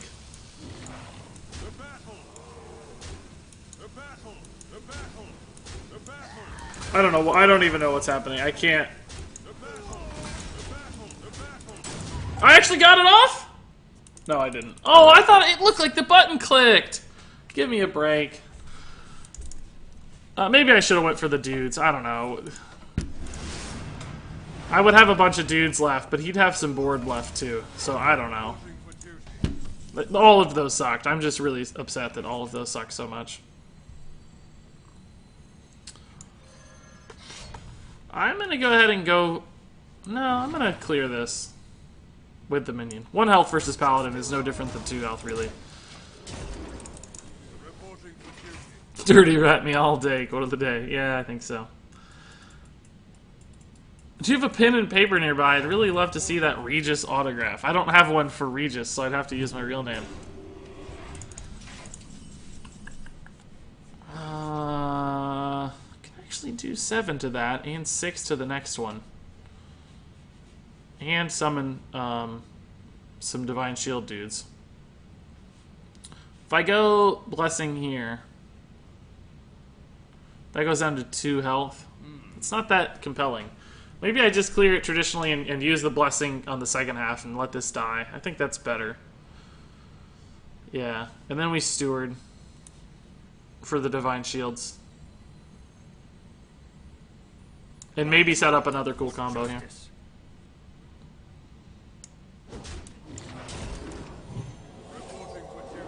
I just think the math here is better against Paladin. Right, because like 3 health is more of a magic number against Paladin than like 2 health. Because 2 health is consecration range. 3, they don't have, I mean, Hammer of Wrath, I guess. True Silver, I guess, but True Silver also works against 2, so. Plus, I think this is actually a higher priority target than this, even if he doesn't know it. We haven't used the coin yet, which sucks. Like, our deck seems like we should be using the coin pretty consistently. Man, jeez. I think we just clear that, right, and go ham.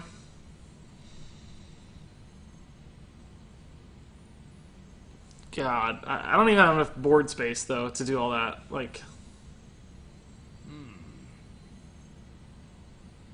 I think I'm just going to send 9 to that Bog Creeper. Like, what if we Spike Ridge, though? This goes to 7. It goes to 7-9. We trade it in. It's a 7-1. We trade in here. Does he have a way to do 1 damage? And if he does, is it that good? Maybe we put the... But I want to protect 7 damage. Maybe we put it here. It's 3, 5. We could go 3, 7, 8.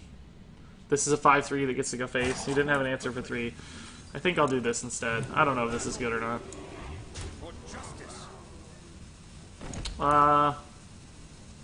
Yeah, we need the damage. And it might clear that minion for me.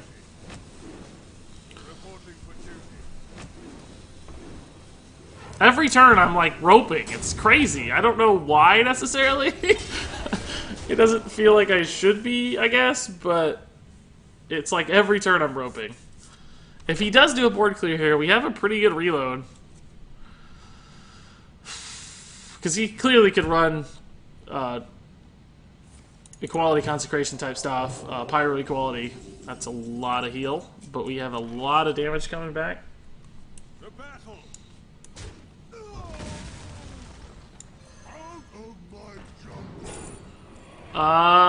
Sogot's honestly not that good against... Oh, never mind. It's pretty good, I guess. He doesn't even need to know. He's like, screw it. I'm not dealing with this. I don't have it, man. I don't have it. Guys! Still rolling. Still winning games.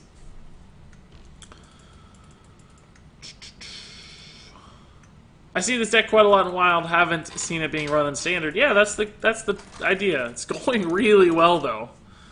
I don't know if it's just, you know, we're on a good run this morning or what, but we are absolutely winning games. Flying up the ladder. I will fight with honor. I suspect we'll hit a wall eventually here, but right now I cannot complain. As good as Stonehill is in general, I think I want, since we have what looks like a fairly aggressive start, I'm going to try to hit some more aggressive stuff. Oh, we didn't get it. It's fine. Combo pieces here, but not combo pieces that go together.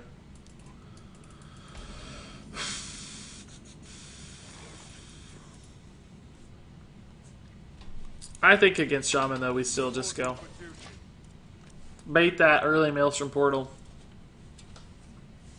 Are you on EU? No. Not on EU. What did I'm just going to play on curve here, and hopefully we don't hit the patches. It'd be pretty unlucky. But if we do, it's not the end of the world. I'd just rather get my value out on curve. He took the bait, boys. He took the bait. There's patches? Nope. Yeah, this is fine. This is too risky of dying right now, still. We'll just clear that. Patch is not that valuable for us, so. Hey, what do you think the best deck for climbing in Standard is? Rank 10. Probably some Secret Mage still. Do I want a True Silver or Direwolf into Dude?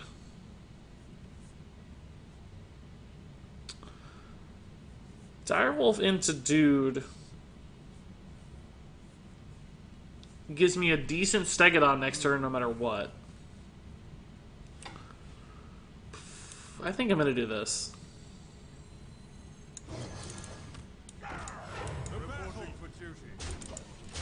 Let's see if we can bait another Maelstrom Portal. He might already be thinking about it. If so, like, we have just impunity, I think, with Stand Against Darkness. But we might just Stegodon too. Surprised to see this deck doing so well on ladder, but it's in good hands. Thanks, Jerks. Oh, I missed a bit earlier too. Shoot. But thanks, Jerks, for the 100 bits. That's awesome. And yeah, I'm actually kind of surprised as well, to tell you the truth. But I'm happy about it for sure. And I actually missed some bits from John but Cooler earlier. I guess they don't get notified if it's under 100. But John, thank you for the 5 bits earlier as well. Much love, man. Appreciate it. I don't actually know what to do here now. I mean, like, Stegodon is, like, good, but we have a combo loaded up, so I kind of want to just get greedy with it, you know? We could, like, trade.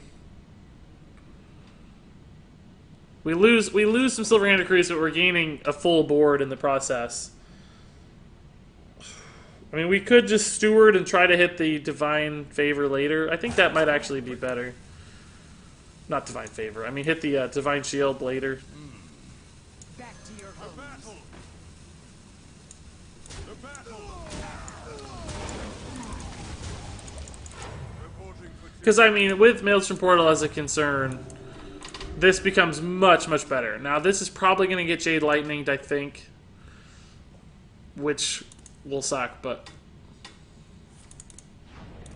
it's worth a shot, right? Like, we had to try. We still get good value there. I think we just have to go for it now. It sucks, though. God. And we don't actually get full value. Now our hand just feels weird. Now our hand is just clunky. So I'm going to do this instead. Because we would have had 3, we only would have got 4, dude. We're getting close to the 9-mana combo anyway. It's kind of like, well, shoot, maybe we should just go for it all at once.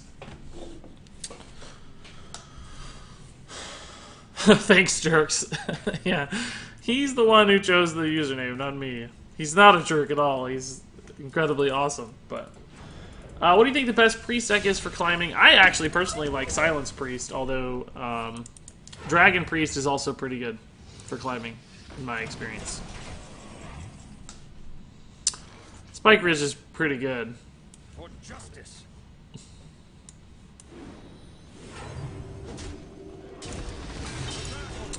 I'm not using it on the Divine Shield one, because even though I could have saved damage right, like going to 4, we've already seen 2 Jade Lightnings, and in case this gets like hexed or whatever, I want to split my value a little bit instead of going all in on one minion. I don't know that he runs hex, but Jade Spirit indicates that he's a little bit slower to me, not a full token list.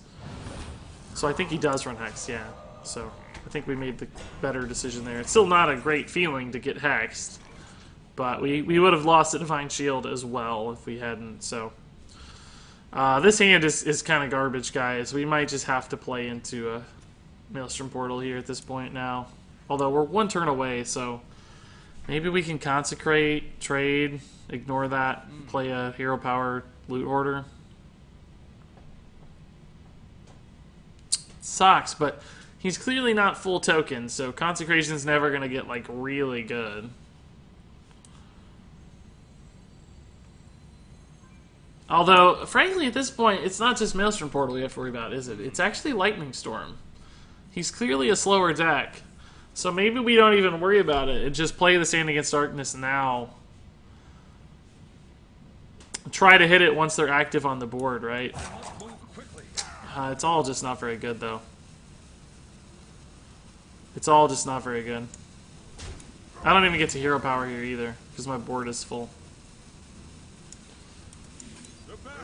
This is pretty darn risky, but we'll see.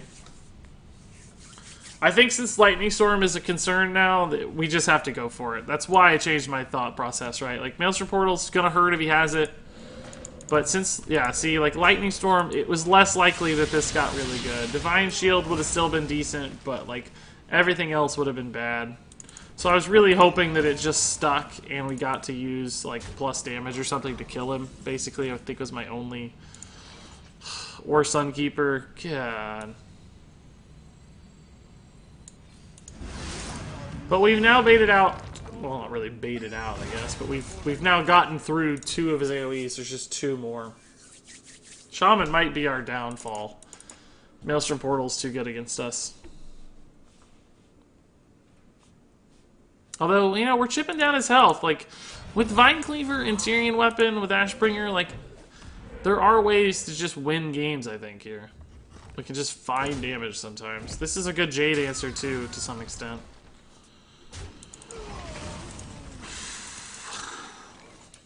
Alright, let's just do it. Are we dead? 9, 11? No, we have a little time. For justice. I'm going to play this Direwolf mostly just to make him think about it. Like, he's going to have to think he's got to clear a little bit. Instead of just going face and trading with me.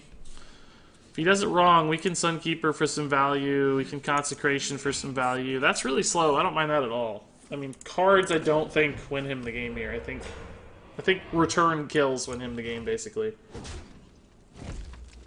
I have 6 damage right now. Aha! Is he going to send a 4-1 into a 1-1? He actually should have. Unless he has a kill for it. Jinyu, oh, Jinyu's really good. Crap. Jinyu's so good. We definitely have to Consecration again here and just hammer his face, I think.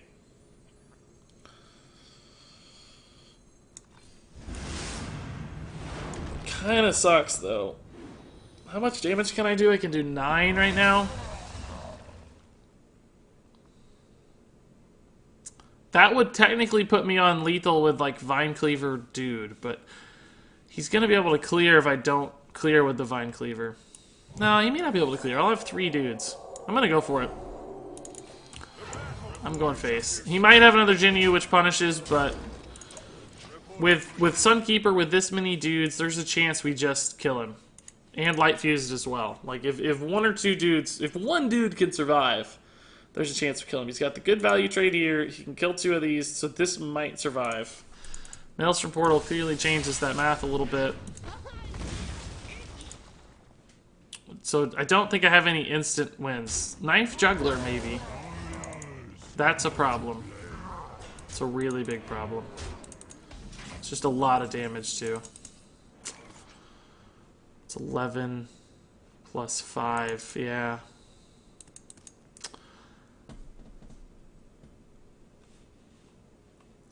I can give these taunt, I guess, and live. Is that the only way to live?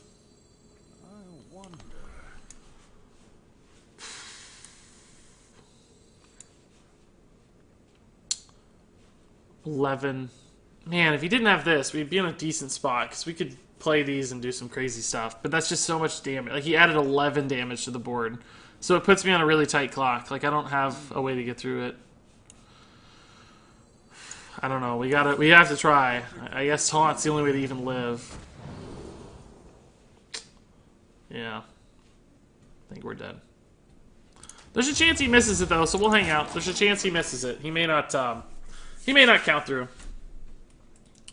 You should try Jade Rogue with Shadowcaster and Spirit Singer Umbra. I have tried the Shadowcaster Jade Rogue, but not with Umbra. That's an interesting idea. Well played. I may actually add that to my deck experiment list. He counted it out. That's sad. He found lethal.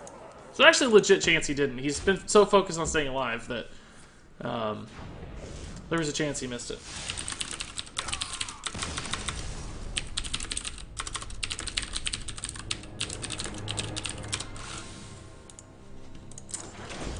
I don't know. Do I regret all of our going face? I don't think so. I think that was still the best chance because I think he had more depth of deck than we did. I don't know. It's debatable. Could you please link the deck list? Thanks in advance. Yeah. Yes, I can. I'll drop the deck list in chat here, guys. The string. Well, it's gonna be easier said than done, I guess. Because chat is on a second computer right now, so give me 1 second though. Still worth. Might hear some Twitch chat and Twitch in the background here, but there we go.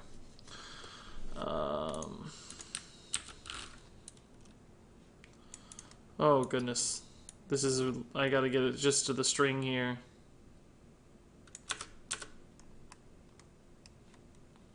Wow, this is hard to copy paste. Jeez Louise. Hearthstone, just give us the string. Like they made this really cool thing where they give you just the string, you know, and you can just copy this one string of text. But then they also put all this other junk with it. So it's like if you copy and paste it, like you still end up with a million different things. It's kind of silly. I'm not totally sure if I gave you guys the right. I think that's it right there. Let me drop it in YouTube as well. Actually, this will be the easier way to do that. Here we go. Here's the deck list, guys. I think I need those hashtags at the end. I'm not 100% sure though, so if it doesn't work with those hashtags, maybe take those hashtags off, but I think they're supposed to be there. Alright, let's jump back in. So Shaman is the only thing we've lost to, I think. Hey, Joseph Gomez, it's going well. I do not play Magic the Gathering, no. Missed out on that time. Jamkaro's a troll about to get banned. Apparently can't handle morning hair. But that's the fastest way to ban town is this in the hair, but not really. Can you insert deck lists in game yet? Yeah, copy that string and you load up your Hearthstone decks. It'll give you the option to just copy the deck right there. So.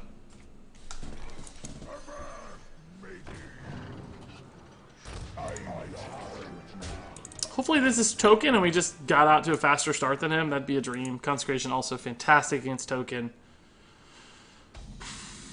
Not a great sign, though. I'm feeling Jade. What about you guys? I think we're going to see Wild Growth or Coin Jade Blossom. That's what I think we're going to get.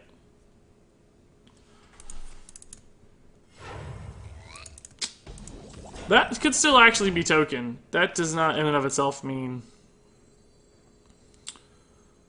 Jade. I've seen Tokens run that to protect their stuff. This is risky, right? But I'm going to go for it. Swipe hurts a lot, but we don't know that he has the mana for Swipe. I think he's probably just going to trade Hero Power into the Juggler. But we can get a lot of Cult Master value if I keep these minions alive, so I'm kind of making a greedy decision here. Kind of making a greedy decision to kill 2 minions and get 2 cards back. There's Innervate, of course. He could still swipe with Innervate, but, you know, it's less likely, and that's fine. I can actually live with that. We're going to get 4 cards instead of 2, so it's still pretty good. And frankly, the Cult Master is still kind of a problem for him to kill. And we have a good turn 5 combo already lined up. Like, he has to Hero Power this Cult Master, probably. Which is a lot of his turn. And it's still Token, which is good, I think, for us. With the Consecration in hand, with the Spike Ridged, we're in a good spot. This is a good little combo, which we'll probably do. No need to get greedy with it. Although we could Steward into Lost in the Jungle, too. We'll just see what he does and which lines up better, but...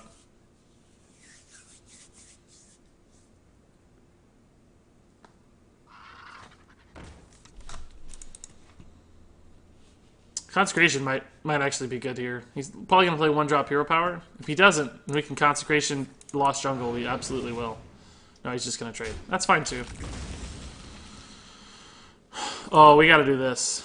This is absolutely bonkers. Absolutely bonkers. Guys! And we have the Stegadon Hero Power follow-up. So if he doesn't clear this, he is absolutely screwed. Absolutely screwed. You want to Token us, dude? Token Druid is old. Token Paladin's where it's at right now. Swipe's a good start, but we're still going to blow him up, I think. This is crazy. We could definitely go for the Spike Ridged guaranteed value here, but a second swipe would be too problematic for us, so let's just hit this.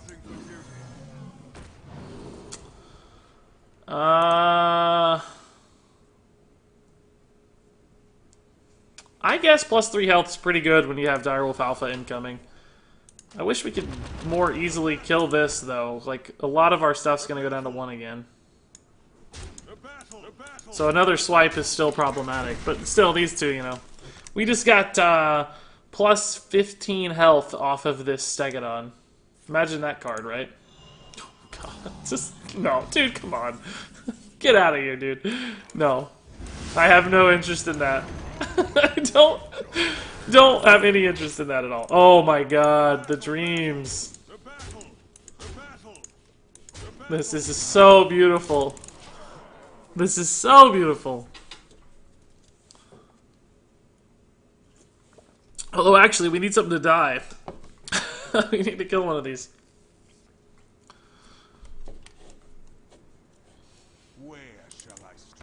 Oh, that'll be just fine, dude.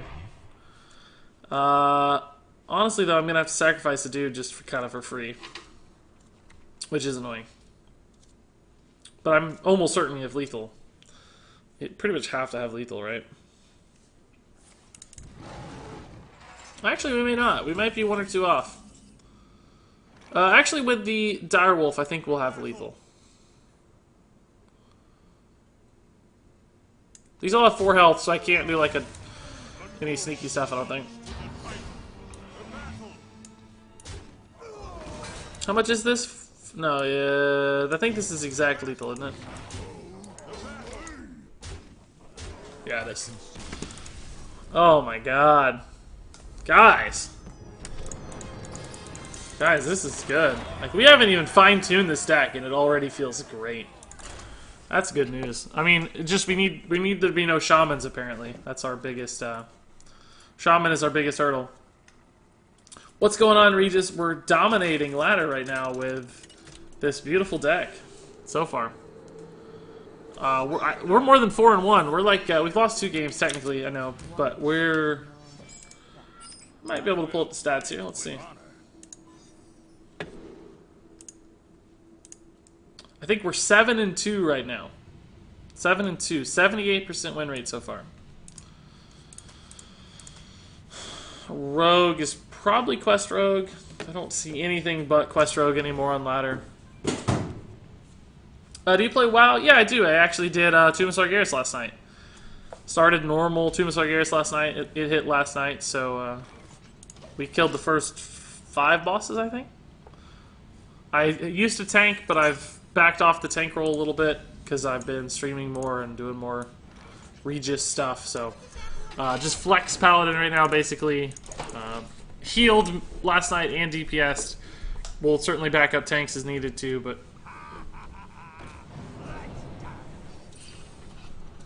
I think our guy's gonna survive for some insane value here. Maybe not. Weapon. Okay.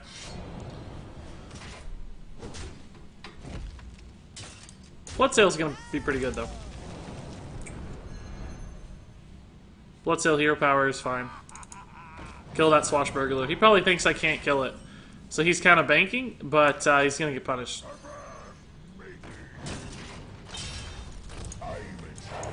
So he might have put all his faith in the fact that that was going to live and that was going to be his bounce card. And I hope so. Because he's very wrong. It died. Regis, when was the last time you raided Molten Core, huh? I raided Molten Core in vanilla, way back in the day. I was server first guild in my server.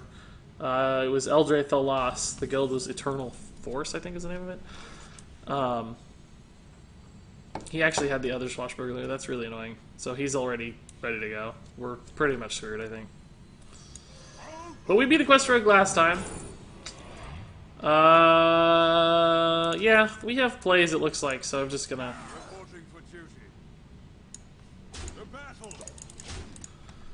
Need to hit something big, though. But, I did do Molten Core when I, started WoW again in Legion and just, ran through it and soloed it or whatever for fun. I don't know if that counts as a raid, but that would have been the, next to last time. Okay, so he's not playing the quest activator yet. Ooh. This is good. This feels good. Feels better even against True Silver than his hero power, so... Alright, well, I mean, we're getting some damage out. We have Spike Wrist and Divine Cleaver, too, so this is 6 damage next turn. Might be another one of those games where we just ignore his dudes. Just depends on how fast he plays them and quest. Like, if he can swashbuckle prep quest right now, it's gonna be harder. Certainly. See, if he can't prep quest yet, we got a shot. I think he's gonna prep quest, though. Here's prep quest over there. No, actually, okay. Oh god, consecration would be fantastic. No. I think I'd rather Stegadon than Spike Ridge, right? Although we need to clear his board, because we know it's all going to be 5/5s. Like, everything we kill right now is a 5/5. Does Spike Ridge help me clear the board? Not really. In fact, Stegadon might help me clear the board more. +1/+1 is good. Poisonous doesn't really help.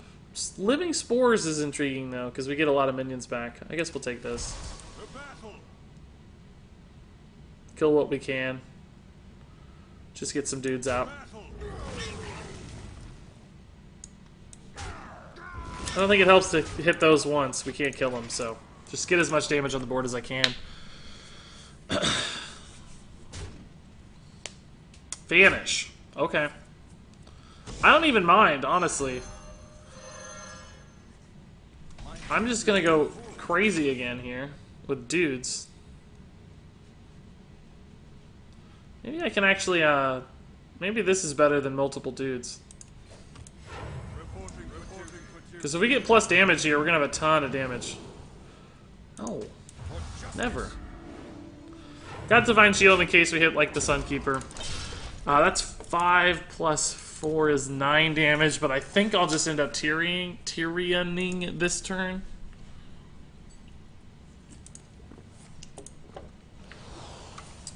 Oh, come on, dude!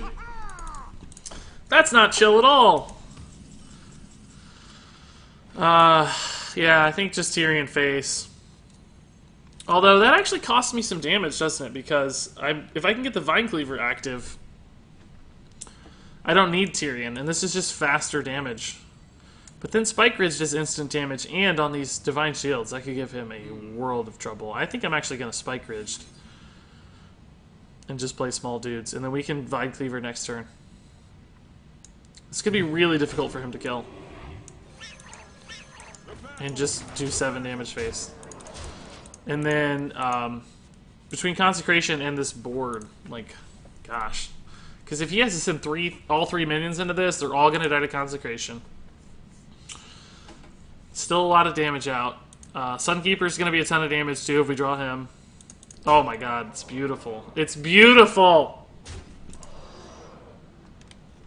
Consecration is beautiful. That's a little less beautiful. Oh. Oh, I don't think he meant to do that. He could have easily gotten a refill here. I think he was going to grab the South Sea and whiffed because he hadn't comboed yet. I think that cost him the game. I think that's going to cost him the game. I think we have more than enough damage. 5 plus 3, yeah, we're just going to kill him sideways 7 times over.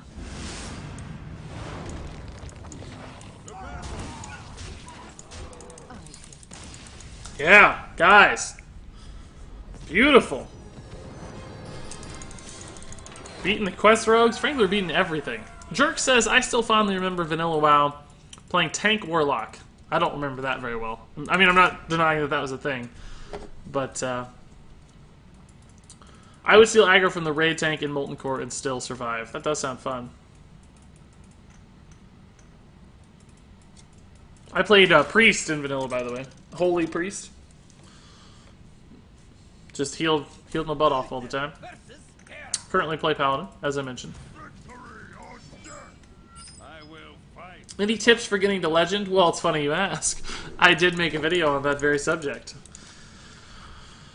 I don't know what to keep here, guys. Like, if it's Pirates, I probably want Stonehill. If it's Taunt, I don't know that anything matters, right? I don't know. I mean, just faster stuff. So I guess I'm actually going to keep this. Hoping to hit, like, Bloodsail and Pirate stuff against Pirates, and Stonehill is fine. Just getting earlier cards. Like, I know that these are 3 and 4 drops and 2 drops, so I'm being a little bit greedy, but I wanted to see stuff like Knife Juggler and Lost in the Jungle, because I think you have, if you're expecting Pirates, you have to be really greedy with your mulligan. So it's not Pirates. We drew Patches. This is like the nightmare scenario. If we coin out Knife Juggler, it's most likely just dead to Fiery War Axe, so that's not great. I mean, we're pretty resilient to, like, Brawl, but we're very bad against Ravaging Ghoul, very bad against Primordial Drake. So there's a lot of stuff here that just really beats us. A lot of stuff that destroys us. We just need to get going and hope he doesn't have it. I think this is probably a losing matchup.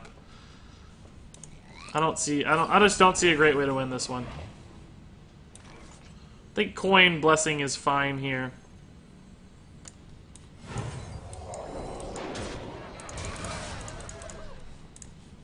It's a little bit of a waste of damage, but who cares? Might just Knife Juggle into Loot Hoarder. Stonehill's a little off curve, so.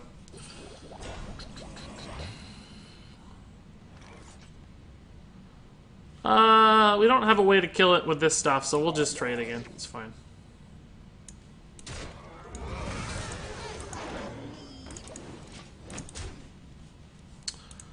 Stonehill, Hero Power, looks like the line. God, a lot of stuff. Actually, if we drew into a True Silver, it would be so good. We might draw first and then see what we get.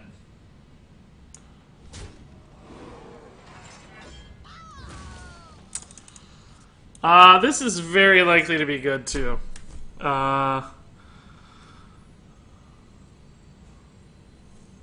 It's a little greedy because we don't have like a guaranteed combo from it, and there's just a chance to get blown up by like Ravaging Ghoul.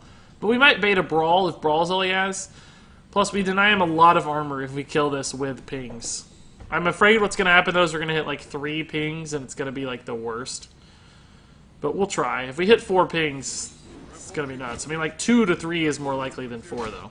Like, we missed 1, so we have to hit the rest. Yeah, we missed. So now we're going to end up wasting some damage, probably. I guess we're just going to ping all... like, it's fine. The math lined up actually favorably, but it's crazy how many hit face. Like, I would have rather used I think well, maybe not. Just depends on what he has here. Whirlwind's obviously fantastic. We'll just double Stonehill here. We got to find the Tyrians and stuff.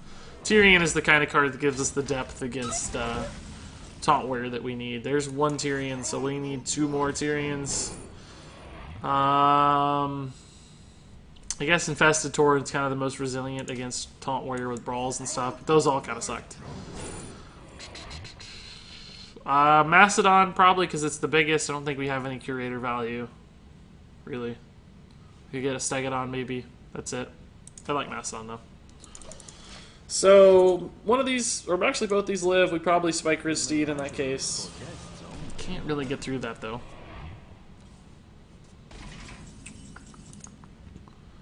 Cult Master does draw me 2 cards, but then it just sort of dies for free and we don't accomplish anything. Spike Riz can do some damage. Just get him thinking, I guess. He has 7 damage on board. Do we actually even attack or not? If we attack, it goes to 3. He probably trades back into this Stonehill to go to 2. We could hit a Consecration, Infested Torrent. I think I'm actually going to attack. This enables him to kill the Stonehill technically too if he wants, right? He can trade back in, but that's fine. It's going to get value. It's going to do damage. It's going to summon a dude, like all of which are good things. Primordial Drake's not even that big a deal. We'll just play Tyrion. Tyrion into Mastodon. I don't think I trade here either. Just give myself enough health to work with. How many games have you played? We've played like probably 12 or something at this point. I don't know. Other Drake's pretty good, actually.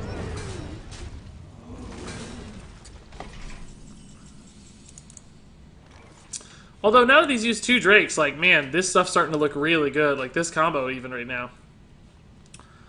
It's kind of enticing. The question is, do we just want to play the Mastodon, though? Because it's so hard to deal with. He's at 6 out of 7 already. That's very scary. I don't want to play this because we haven't really seen a Brawl yet. I think I'm going to just let him kill my Tyrion, hit a Consecration here. Hopefully he doesn't have a weapon destruction, but if he does, like, we have 2 Vine Cleavers and a True Silver. We're going to have plenty of weapons. And frankly, him hitting the Sulfuros may not be that bad for us, simply because we have so much damage in this deck. We might be able to kill him. Of course, taunts are a problem because they get in the way of damage, so I don't know if that's the right path or not. Is he going to sleep with the fishes?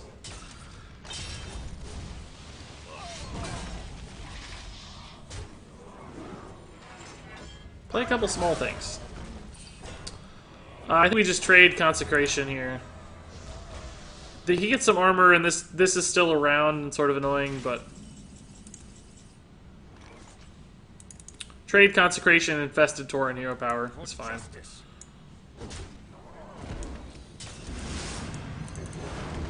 And we have some combo stuff for sure. We just need to bait a Brawl or kill him or something, right? Sulfuros will come down to kill the first half of this. He gets the Hero Power. I don't know. It's going to be tough, guys. Brawl is going to be an issue. Like I said, I think this is just a really hard game for us to win. We're going to have to stick a big turn and get lucky, kind of.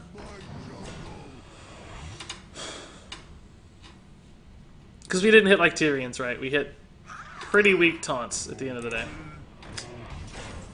I guess if we're ever going to get brawled, we should do it when he has a million things on board, right? So, let's go for it. This is actually going to put me to 7 minions. So, I'm probably going to have to kill that one Silverhand recruit before I adapt it, which sucks. But it's okay. We can trade in here. Pretty good math, so. For justice. Getting a lot of armor, which blows, but I don't see a way around it. Divine Shield's probably the best bet here. Poisonous is too risky against whirlwinds and stuff. There's still Ravaging Ghouls and everything, so hope the Divine Shields stick and we get like a Sunkeeper or something, and he doesn't have Brawl. I mean, Brawl is very scary, but we haven't actually invested that much, right? Double Whirlwind would be really bad. Don't have double Whirlwind, dude. Glad we didn't get Poisonous, right? Like, ugh.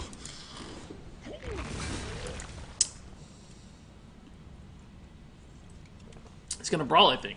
No, he wouldn't Brawl now. There'd be no reason to Brawl after playing Ravaging Ghoul. His attacking face kind of signaled that. Oh my god, he is gonna Brawl! Why would you... That's insane! Why would you Ravaging Ghoul first? Like, our entire deck is built around that. Well, there you go, that's why. But I mean, our entire deck is built around... value off of that. That to me is insane. Have we played patches? Yeah, we played them right off the bat. I would never, for the record, guys, I would never Brawl after Ravaging Ghoul. Because the Ravaging Ghoul gives you like a second way to deal with that, right? We'll play this over here because this is the most likely thing to die. I know we could have got value here with Sulfuros and all the weapons and stuff he runs, but I think I just have to reload the board and hope to hit a Cult Master because that's the only way we win this game is drawing a lot of cards right now. So I'm sacrificing basically the potential to remove a weapon charge for the ability to just do more in a single turn. And it looks like it's going to work out very, very favorably, so that's good news. Otherwise, we wouldn't be able to kill this, so. Vine Cleaver would be pretty good. Stegadon could actually be fairly good too, but I don't know, because I might draw a better card, right? Like, I'm going to save the Stegadon. Do we have another Stand Against Darkness? No. We do have 2 Lost in the Jungles, though, so I'm going to save it. Just get the cards now while I can. Yeah, so that worked out.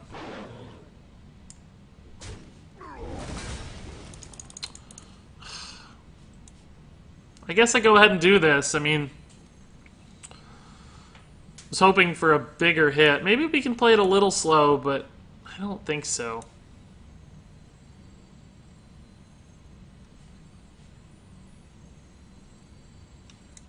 Yeah, we can, because we have the Vine Cleaver. I'm just going to play it a little slow. This will clearly be his priority target for the Sulfuros.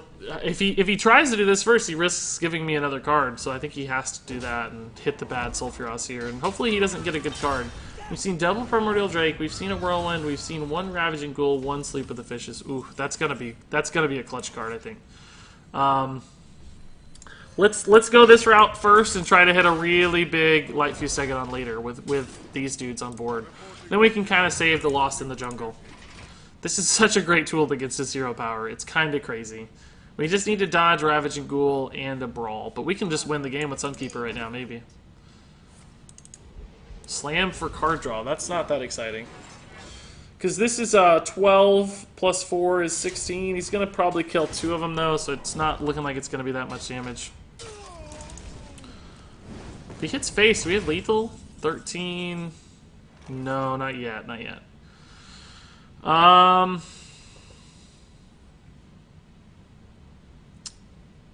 What if we get plus 3 damage? Is 12 plus 4? If we get plus damage, we can win the game, right? I'm gonna save these. Yeah, I'm gonna save the Lost in the Jungles for the Sunkeeper, right? Like, we actually have. I'm gonna do it this way so we make sure. It may not matter if we get the plus 4, the game is just over, or plus 3. Yeah, sweet. Guys! No, YouTube is not my main job, Andreas, good question. In fact, I gotta go to work here in about 45 minutes, so. Seriously, though! God. Man. Hey, Regis, have you tried Elemental Mage again? I've been having a lot of fun with it. I haven't tried it lately, no. Jerk says Sunkeeper Light Fuse. Yeah, that could have worked too, but like we had enough with the Dude, and I still did want to spread out our resources a little bit. That's why I said like I'm going to save some of the stuff. Like we can Light Fuse now and then do a Sunkeeper turn later, and that way we kind of play around Brawl instead of going all in with both our finishers at once. If we save one finisher back, if he does somehow have the answer, if we don't hit the lethal, then that gives us sort of a second out. But guys, I've never had an experiment, I don't think, win quite like this deck is winning currently. We're doing really well. Cult Master, by the way, was very iffy about that card, but it has been clutch. Like, we do not win that last game without Cult Master. We probably don't win that last game if he plays it better either, by the way. Like, I don't think that guy played it very well. I don't like saying that because I didn't see his hands. You know, you never really know what somebody's got going on, so you can't judge their plays that well. But based on the information we had, it seemed like there were some iffy decisions. Like, the Ravaging Ghoul thing, I think, was pretty iffy, because he was going to brawl anyway. Like, yeah, the Ravaging Ghoul won the brawl, but that's silly. Like, worst case scenario, I have a 1-1 that survives. This is bad, by the way. I don't know if you guys can tell, but this is a bad thing.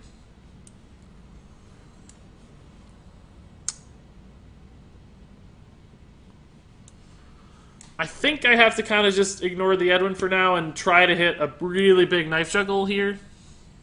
I need one of these juggles to hit one of the 1 health guys. We have 2 attempts. Nice. Perfect. So now he probably feels compelled to try to trade into this juggler, which is good because it slows down his Edwin a little bit.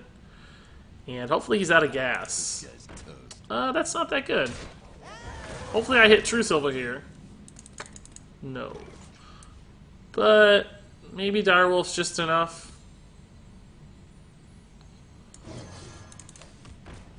Reporting for duty. I think I trade in here just to set up the Consecration or deny the trade value. Might signal it pretty hard, but we have to do it. I mean, we need to resolve this stuff.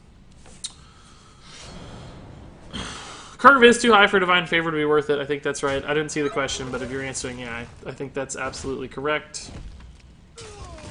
Lost in the Jungle is the best draw, I think, in the deck.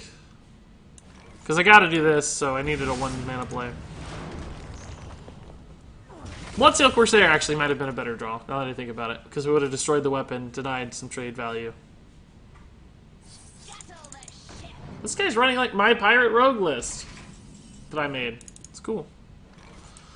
I know this is super duper risky because of Fan of Knives, but I suspect he's not running Fan of Knives, and I think that this will stick. And we can Vine Cleaver that down next turn if we think we're going to have enough health. Health is my biggest concern, but Stonehill Defender generally translates into health, so he might also feel like he has to use the weapon against these because he doesn't know what we're about. So that could be good. If we hit Stegadon or Sunkeeper, though, we're in an insane spot. Like, just ridiculous spot. I don't know if I can use the Vine Cleaver. I might have to trade. I probably have to use Vine Cleaver now just because there's 2. Yeah. That's a lot of damage. Jeez, dude. I think we have to try to stabilize, though. For justice. The battle, the battle, the battle, the battle, the battle. We can Stonehill and start sending out an army of dudes, but I mean, double Consecration kills me, or not Consecration, I mean Eviscerate. Frankly, like, Card, Eviscerate, SI kills me right now. Leroy Jenkins kills me right now. Just a lot of damage to have to eat. We could have tried to do the Stonehill thing and, like, stall one out, but it wouldn't have worked, obviously, right now, as far as we can tell. And I just think that's a long-term losing plan. Like, we needed to stabilize a little bit and then Stonehill instead of the other way around. Maybe I'm wrong, though. Who knows? That was a fast loss. Fast deck. I'm glad to see somebody playing Rogue, though, that's not Quest. Like, good on him. Good on you, Carl.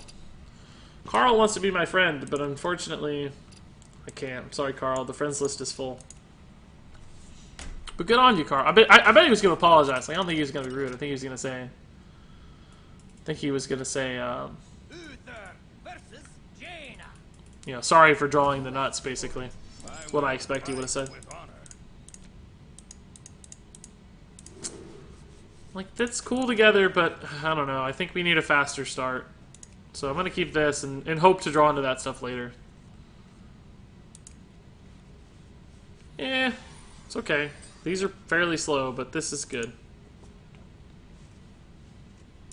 It's pretty good. Ooh! Giants Mage, I bet. Reporting for duty. Let's just get going.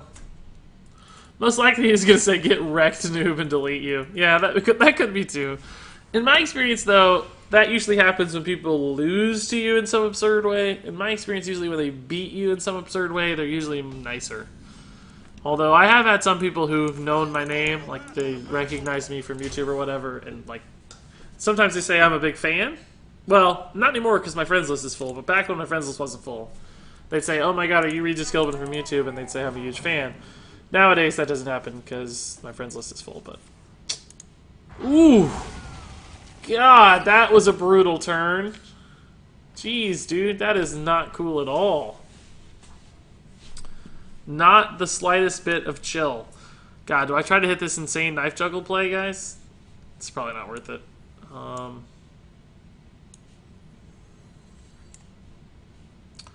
The thing is, I don't really need a Stonehill. I feel like I need pressure and damage. And this doesn't really do it.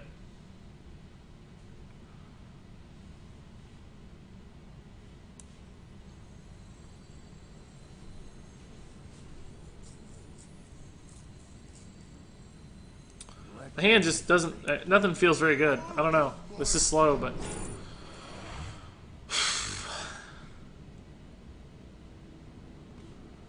Health is not going to matter against combo mage. Like, we're going to be dead anyway, but taunts do matter. So I'm actually just going to cycle taunts, I think, as much as I can. Because if you can taunt out their giants, they don't always have a way for the giants to go through. Assuming it's giants. If it's Exodia mage, it doesn't matter. We're screwed anyway. But there's a chance it's giants. Although, I think Cold Light probably signals Exodia, not giants. But who knows? I don't really know.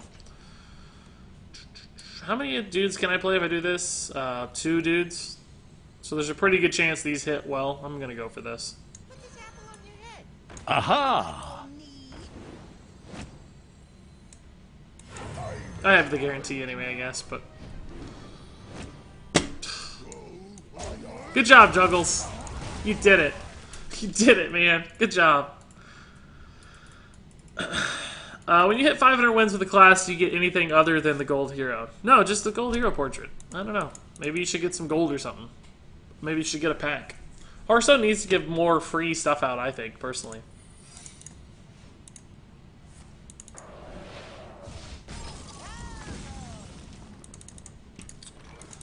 Do we think that that's going to be Mirror Entity? If we do, we can just kill it with the Direwolf Alpha here. We'll lose the instant value of the Steward, but it should be okay.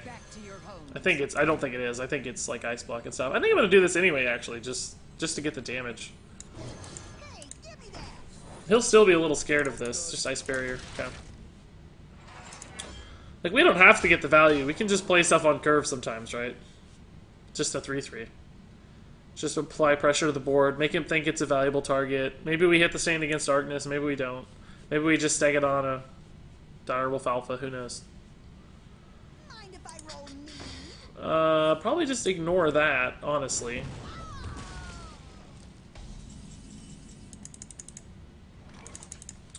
Yeah, I think I'll just Spike Ridge this Direwolf Alpha. Go face. Like, I think we win this game via damage before he hits combo, so just do a lot of damage. Fine Cleaver's a lot of damage, and we get the Steward value, probably, because I don't think he's going to be able to kill it. That's very, very slow, but scary, because it gets him close to combo. Glyph is scary, too. Frostbolt's pretty good. God, if he changed Glyphs into combo, I'm going to be very salty, guys. Don't get me wrong, I've done it too. Like, I'm a culprit as well. But,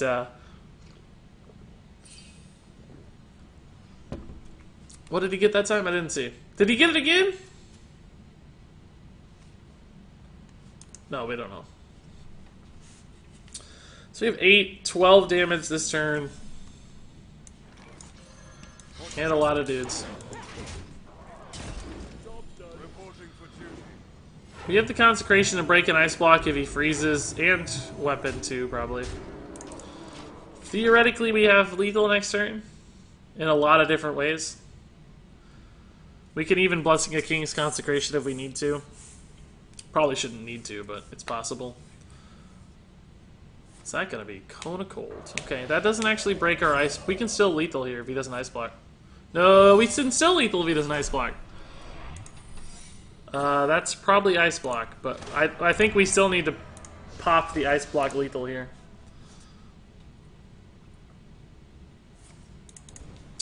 So Consecration Kings, and we'll try to pop the block. If it's, clearly if it's, the math is actually going to suck here a little bit, because I have the Consecration first to get through. So I'm going to leave him at too much health, right? But we have to try, because we'll have another weapon charge as well. And we need to pop the block as soon as possible. Even if we leave him at the wrong health total, it's still worth it just to make sure we get the damage through. And put him on a clock, right? Like, we basically put him on a one-turn clock that way. If it's Ice Barrier, that's a little bit of an issue, I guess. Ooh, it is Ice Barrier. I actually don't hate that, though, because it still means, like, he has to have an ice block or beat me with Quest this turn. Reporting for duty. And we're getting more value off these dudes, too. So he has to find a lot of clear potential. If he does freeze the board, I don't have much to work with. It's the only thing.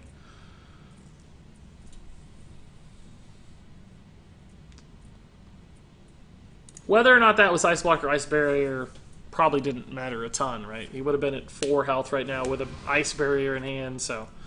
Is he going to burn a card? It seemed like he had too many. Here comes a block, I bet. Oh, he's still digging for a block, maybe? No way. He's 18 cards deep. Like, he has to have an Ice Block at this point. Okay, that's a little bit of an issue. We can't get there with what we have, I don't think. God, if more stuff was dead, we could maybe juggle. But I wish you could get silence off of your Light Fuse Stegodon. That would really help. We're gonna have a 2/6 left. I think I'm just gonna play this Stonehill and look for a good taunt here. It's kind of losing the body, but it gives me something to do this turn. Abomination's cool because it's unavoidable damage. I think I'm going to take this. God, I could almost kill him this turn. I can do 6. Oh, man. Isn't that crazy? I can do 6 damage. Because the Abomination, we can guarantee that it dies. I'm actually going to go ahead and attack here because I might get a weapon that gives me lethal next turn, right? Like, I know I lose the dudes, it wastes the dudes, but I get the chance to get True Silver, basically, or a second Vine Cleaver to do the difference for lethal. Like, it might make the difference, I don't know. But if we don't attack, then we don't get to attack twice next turn, so. Hey, Bloodshot Kai, how's it going, man? Where are you from? The Midwest of the United States. I think we're dead. Looks like we're dead to combo.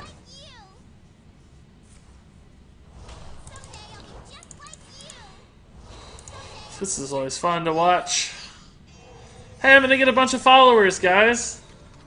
I'm gonna get a bunch of followers all at once. Listen, here it comes. It's a follow train. Aha! You require my assistance. He's 2/3 of the way through the deck. It's not that unlikely. Oh, I didn't even need the extra. Oh, no, he took it. Never mind. He had to. What am I thinking? Not enough mana in the world. So 1 turn off. That's fine. You get a pretty good freeze. He drew what he needed. It's not unlikely at this point. Well played. Look at all those followers. Aha! Somebody needs to follow to add to it. Isn't this the same name as the guy you played your most incredible game ever against? Oh, maybe it is. I don't know. Maybe we have a history. It's probably a fairly common name, though. It's, you know, it's a fairly common name in the U.S. at least, so you can have the same names as long as those battle tag numbers are different. Who knows, though? Hey, it's Joe Legends. How's it going?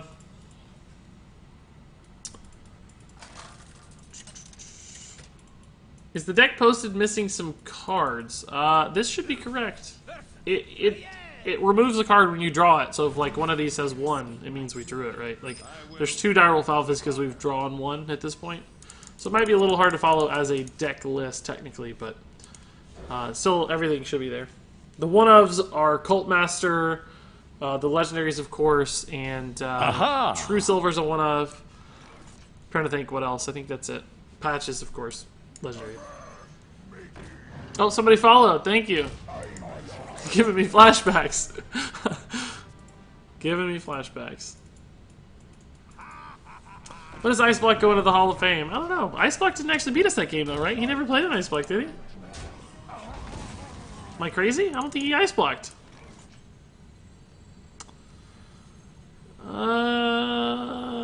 This doesn't really help other than just kind of getting more damage out faster. Let's just do it. Probably just weapons this down, but might eat a backstab. Who knows? It's not. It doesn't look like Quest, so that's a good sign. I'd love to see a Lost in the Jungle right now. Second Direwolf is intriguing, but I think we'll just do this. Second Direwolf, Hero Power, probably next turn. I don't think we'll need to hit a Stegadon on one guy. Probably gonna die anyway, so.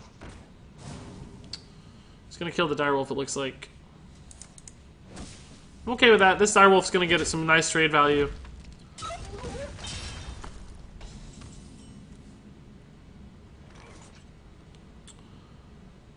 Is there a good way to do this where I put this on the left? I don't think there is, unfortunately. Right, because it doesn't matter. Any way I do this, it's going to summon on the right. Like, if I summon it first, there's no way to put it on the left. I can't do that. Okay. Should be fine, but... There's no way to put it on the left, right? I have to play the Direwolf before... Yeah, there's no way to put it on the left. And trade. Am I crazy? It seems like there should be a way to do that, but I don't guess that there actually is. It's gonna kill the Direwolf again. He's taking a lot of damage so far, dude.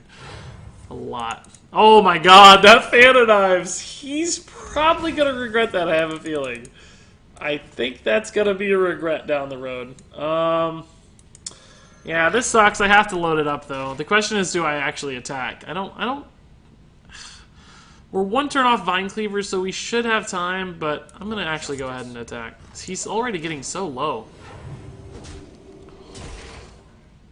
I need a card, though. Like, we've got all synergy stuff and no bodies. We need bodies.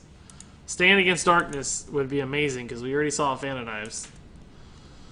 Like, if we could have reloaded with Stand Against Darkness that turn, oh my god, that would have been the dream. I may just have to do Hero Power Stegadon if I don't... Oh, there it is. Cool. Okay. And I think I'm going to go ahead and do this. It might be Noble Sack, which is fine. I might get a Vine Cleaver I want to play at some point in the future. Plus, we might just have lethal next turn with Sunkeeper, so... Hopefully he doesn't have the second fan. Clearly he's running 2 if he's running 1, so it looks like Prep Fan is happening. Oh, Prep Lay on Hands. Is that enough? It is enough to stay alive. Maybe. Stegadon. Oh my god, we almost could have hit. Oh, he's gonna. Oh, I thought he was gonna Prep Fan too. I was getting real scared.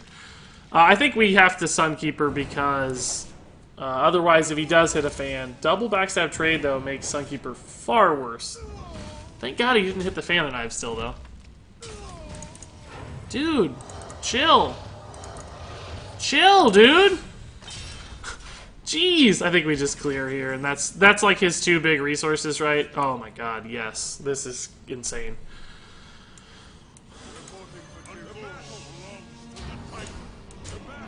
Those are like his 2 big finisher cards. You got 1 back, which is nice. But still, I mean... What does he have left? As far as threats?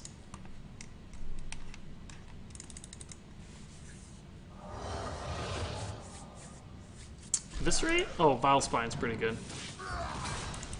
Andivis. We can just Spike Ridge and kind of solve that thing out, I think, and just bleed him dry. Spike Ridge Hero Power looks good. Blessing of Kings, not yet, but... I'll go ahead and trade this just to prevent shenanigans, and because it makes the health total a little more awkward for him, I think. Because it was 9 health, he could, like, Hero Power trade. But now it's like, what does the Hero Power do? It hits a Stegodon, maybe. Oh, he actually has another threat. That's intimidating. We should be able to Blessing of Kings through it, probably. God, he's got a lot of removal in this deck, dude. No, he's gonna clear. Shoot. I don't have an answer for this. That's bad. God, that was, like, perfect from a mana standpoint. Jeez, dude. It's very annoying. Like, outrageously annoying. God, that was a good turn. I don't know what to do, guys. I can't do that. There's no good play because the questing's gonna go insane. I don't know what to do.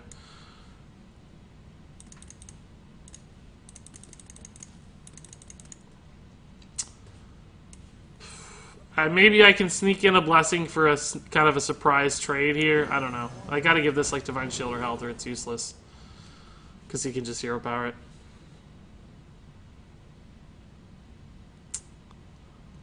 Oh, this all sucks. I don't know. We're dead, I think.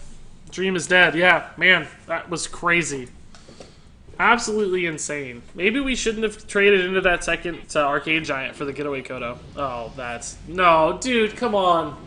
He's gonna get a spell here and just go crazy. We're probably dead. What is he at? 15, 18? No, I guess we have enough health. We're not gonna die.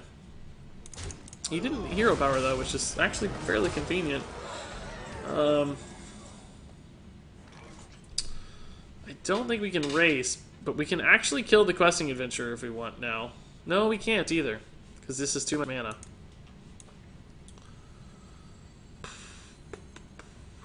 So what happens if I Vine Cleave the Auctioneer? I go down to 18. He has 15, 16, 17. So he'd only have to play one card to kill me. That's clearly not going to do the job. What if I Blessing of Kings the Auctioneer, though? That might be enough to live.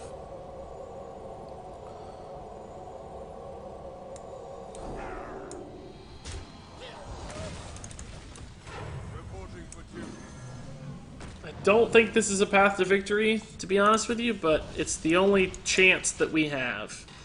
Like, maybe somehow we can find some damage, or a Tyrion, or something, or a Spike Ridge Steed, I don't know.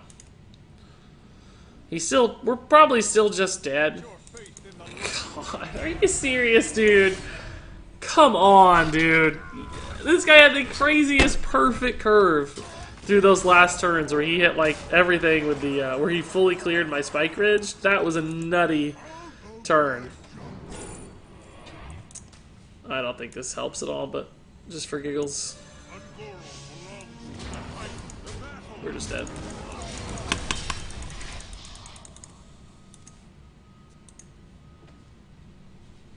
We actually are maybe alive, depending on this. But we can't kill him, and we're still gonna lose, but... Oh, seriously? Paladin cards apparently are pretty good at Rogue, guys. Who would have guessed? Gosh, we can almost do it with a Tyrion again. Cult Master doesn't help, though. Like, if we drew Tyrion there, like, we could almost win the game. Probably not. He probably had the damage necessary without dying. Yeah, maybe not, though. I think he would have been like 1 or 2 off. Nah, he would have been able to buff through a Tyrion, so we would have lost. God, I'm stunned how close we got, though. I mean, we looked like we were in an unlosable position. Then he had the crazy turn, where he just went nuts. Like, he had the good Vile Spine, but then it was the turn where he was able to clear the Spike Ridge that really cemented the game for him. And then, of course, we still somehow fought it out, but couldn't win it. What's going on, Regis? Had no idea you had Twitter until I saw your video. How's the Pally faring? It's actually doing really well. We've started losing a couple games here and there, but still, overall, very successful for a day one deck. Like, we, have never played this until right now, just made it, and it feels kind of tight as a list already. I don't really... Oh, come on, Patches! Get out of here, dude! I kept the Bloodsail for you. No, Patches. If this is Pirate, that's going to make a big difference. Honestly. Like, we still have a good hand for Pirate, but that could make a huge difference. Aha! Since we don't have the Patches, I don't need to start with the Bloodsail, I don't think. Clearly, this is an interesting combo, but I honestly just hit the wrong card. I meant to click this. As you heard from my intentions. This is pretty good against Warriors because of the weapon, so it's gonna work out okay, I guess. But that was literally just a misclick. Actually, we'll kill the Bloodsail here, I think.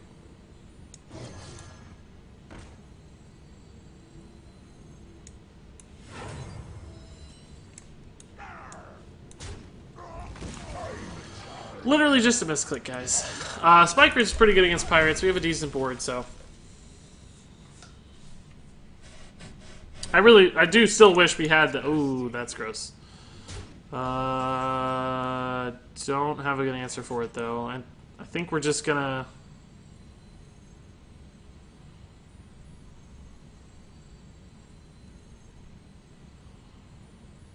Back to your rooms.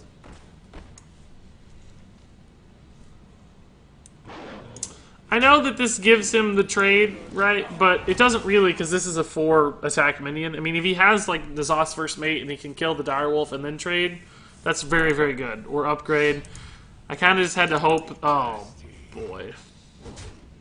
Is he still gonna go face? He's still gonna go face, this greedy pig. Thank you, dude. You're a greedy pig. And I love you for it.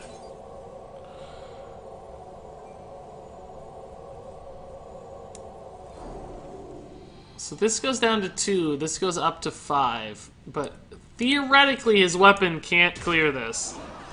And he may not want to, he might just decide to go face. Which means I can hit a pretty good Lost in the Jungle. But I can also maybe double clear. That's really good for him.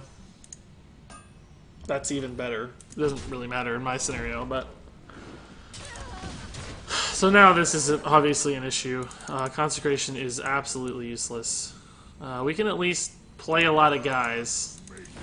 Spike Ridge is going to have to carry really hard in this game. I don't know if it's next turn, though, because we might have to... We might just be dead, actually. What, 9, 14? Probably just dead. Probably dead, but... Yeah, these Frothings were definitely an issue. True Silver would have been a good draw.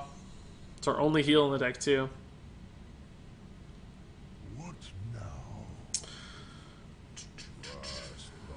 Is that lethal 12, 15, 16? I think he's one off, isn't he? Not that it matters. I don't think we can... I don't think we can kill him. But I think technically he's one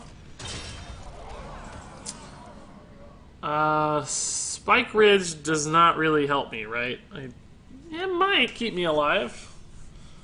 Think so, though. I think the Frothing is going to get, like, insane value. Consecration I can't really clear, though. So we have to try to Spike Ridged. There's probably a good way to figure out the math here, but I don't really have time to do it, so... Yeah, I think I'm just screwed, right? I don't think there's... The double captains here is actually very problematic. Yeah, we're just dead. We have one more damage. I think we could maybe stabilize, but he's able to trade. Actually, we might be alive. Maybe I shouldn't have done that. I thought we were dead for sure, but we're not technically dead to the board. We are now. We would have been, but technically I should have kept my guys alive. I was just suiciding for fun because I thought we were dead for sure, but. No, we were dead for sure. The Frothing can attack, and then this... We were dead for sure. I had it right the first time. We were dead for sure. None of that was relevant. Oof, that hurt. I don't know that my misclick really mattered. I think we were probably just screwed. He got off to the crazy frothing start. We didn't have answers for frothing exactly, so left us in a tough spot, but that's alright. Probably got a couple more games here, guys. I'm going to have to head out fairly shortly as far as stream time's concerned, but hey, the Outlook 64, how's it going, man?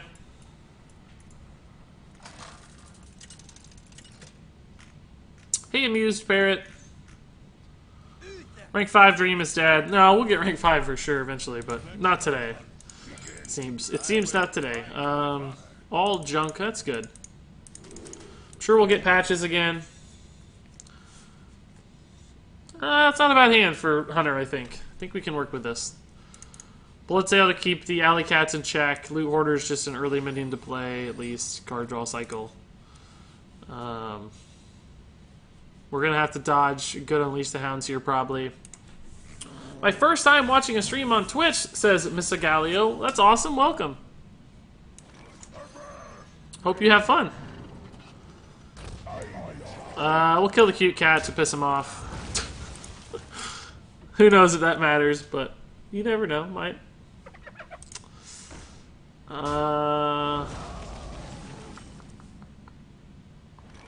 Can almost kind of sort of kill that, but not yet. So I think I'm going to try to hold with the Stonehill. Just stall it, save some damage, and then clean up with the Direwolf. Grime Street's a better card, but as far as curve is concerned, we might need this Fin Creeper. So I think I'm actually going to take the Fin Creeper. So he attacks here, this goes down to 2, we can Direwolf to kill it, hopefully is the plan. It's a little off curve and weird, but this clearly has to die, so. Oh man, he's going to hit the good,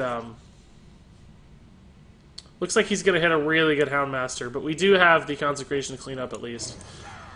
Maybe. But he's going to Houndmaster trade too, so that's going to go down to 2. We're in a tough spot. Everything's a little off curve, floating mana.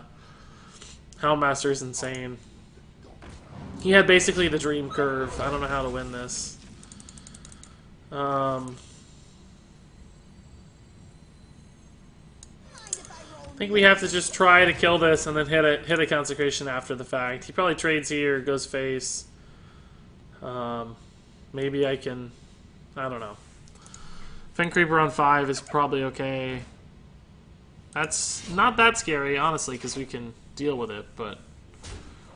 We might just have to Consecration and give him the 1/1s here. I don't know if I can take this much damage. Like, the 1/1s aren't that scary, right? We can Consecration Lost in the Jungle, trade it a 1. He has 3 1/1s. We have 2 1/1s.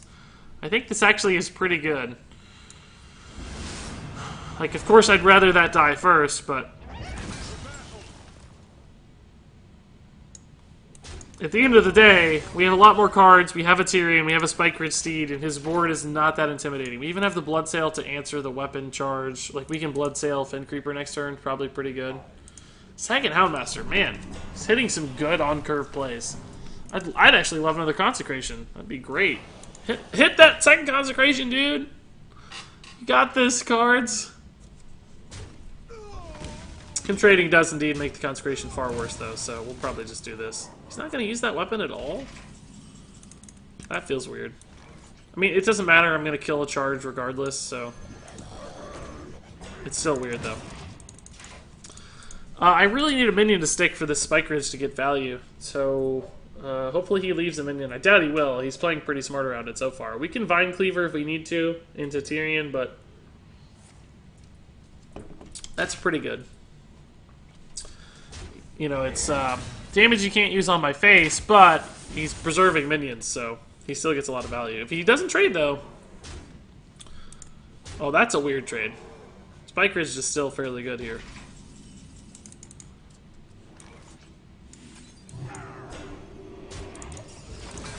So he trades here. He doesn't have enough for the second on. Tyrion comes down, and hopefully we stabilize in time. The problem is, of course, just unavoidable damage, and we don't really have heal. True Silver's a little bit of heal, but... It's not like great heal. He might be holding for secrets. Is that his deal? Like he's running secrets and he's holding? I'm glad he... Yeah, this is going to be cool. Because we can kind of protect this Defiant Shield a little bit. Because he might have to use face, and that's like 6 extra damage, which helps me kill him on time. And then Consecration cleans up the remainder of the high main if we want. Like, he's not going to clear, though, so that's fine. Oh, no, he is... Wait. We have a pretty good play here, I think.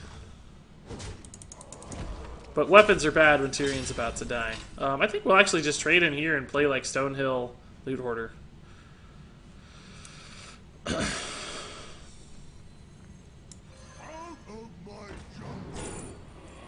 Grime Street's probably going to be very good at this point. So big. I wish we could play it right now. Like, that'd be awesome, but we can't.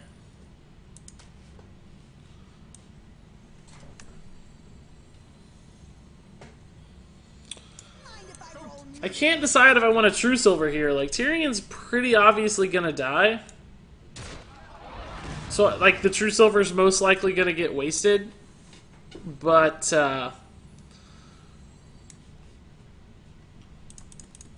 it's just a lot of damage, right? Like, if I take him to 17 right now, I get the Tyrion weapon back, put him to 12, plus 3 more is 9. Like, I think it sets up like a 2-turn kill.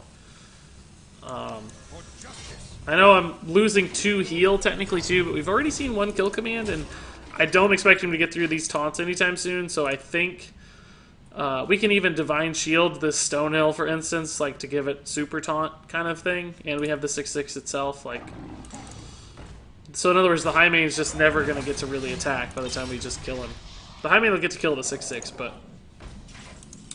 Actually, maybe Consecration's just better. I can attack into the High Main, attack into that, and clear his board with Consecration. I go down to 6 health. No single card would kill me, but do I kill him fast enough is the question. Let me think. I don't think I do. Go down to... I'd have to kill him in 2 turns. He'd still be at 17. Man, he just played 2 really annoying things. Making me kind of sad.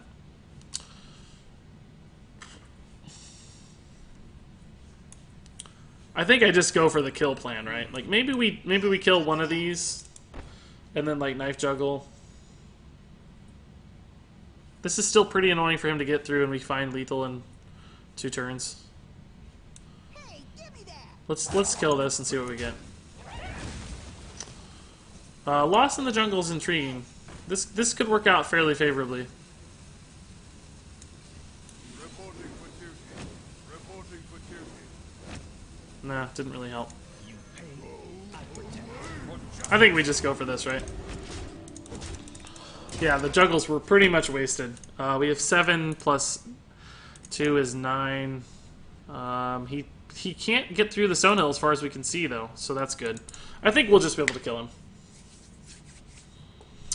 I know that play like ended up taking way longer than it probably should have, but I think we're good. He's only drawing 1 card. Oh, Hunter's Mark helps a little, but I still don't think it matters. So we don't really care about the High Main living or dying. We're just trying to kill the guy. So Consecration. This should be enough, right? It's 7, 8, 9, 11. Yeah, we're good. The battle.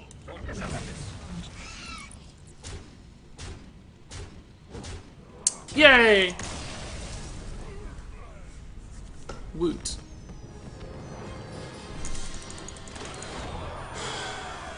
Hey, that was a pretty good game, guys. That was tough. That was tough. I mean, thankfully the high mains for him were just a little bit too slow, though. Like, that worked out pretty well for us.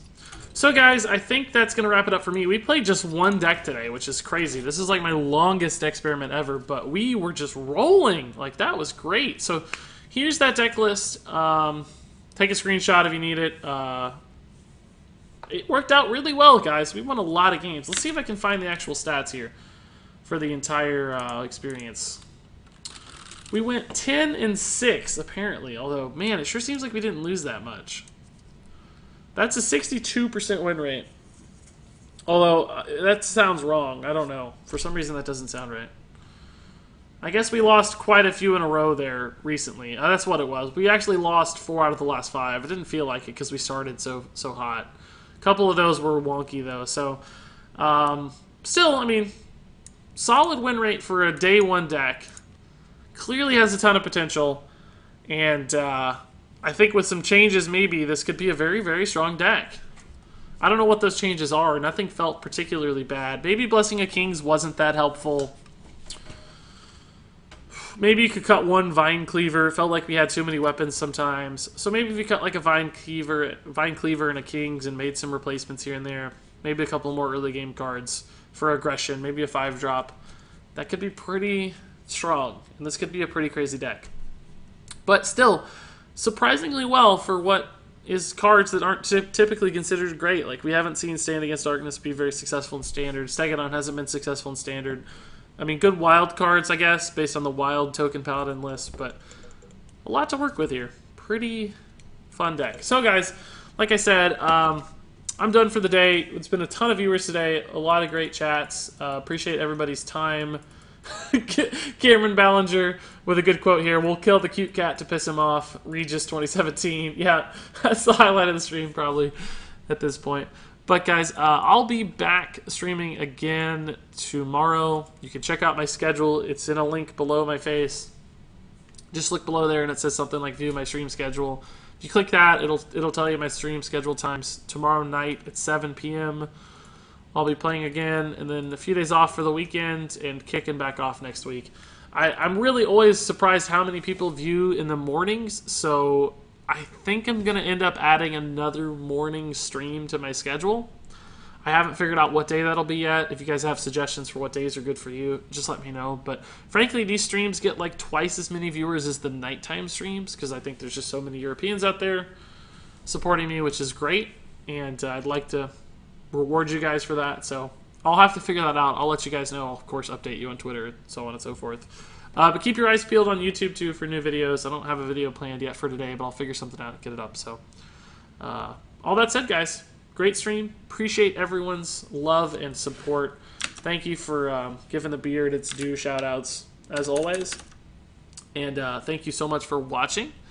And until next time, guys, game on.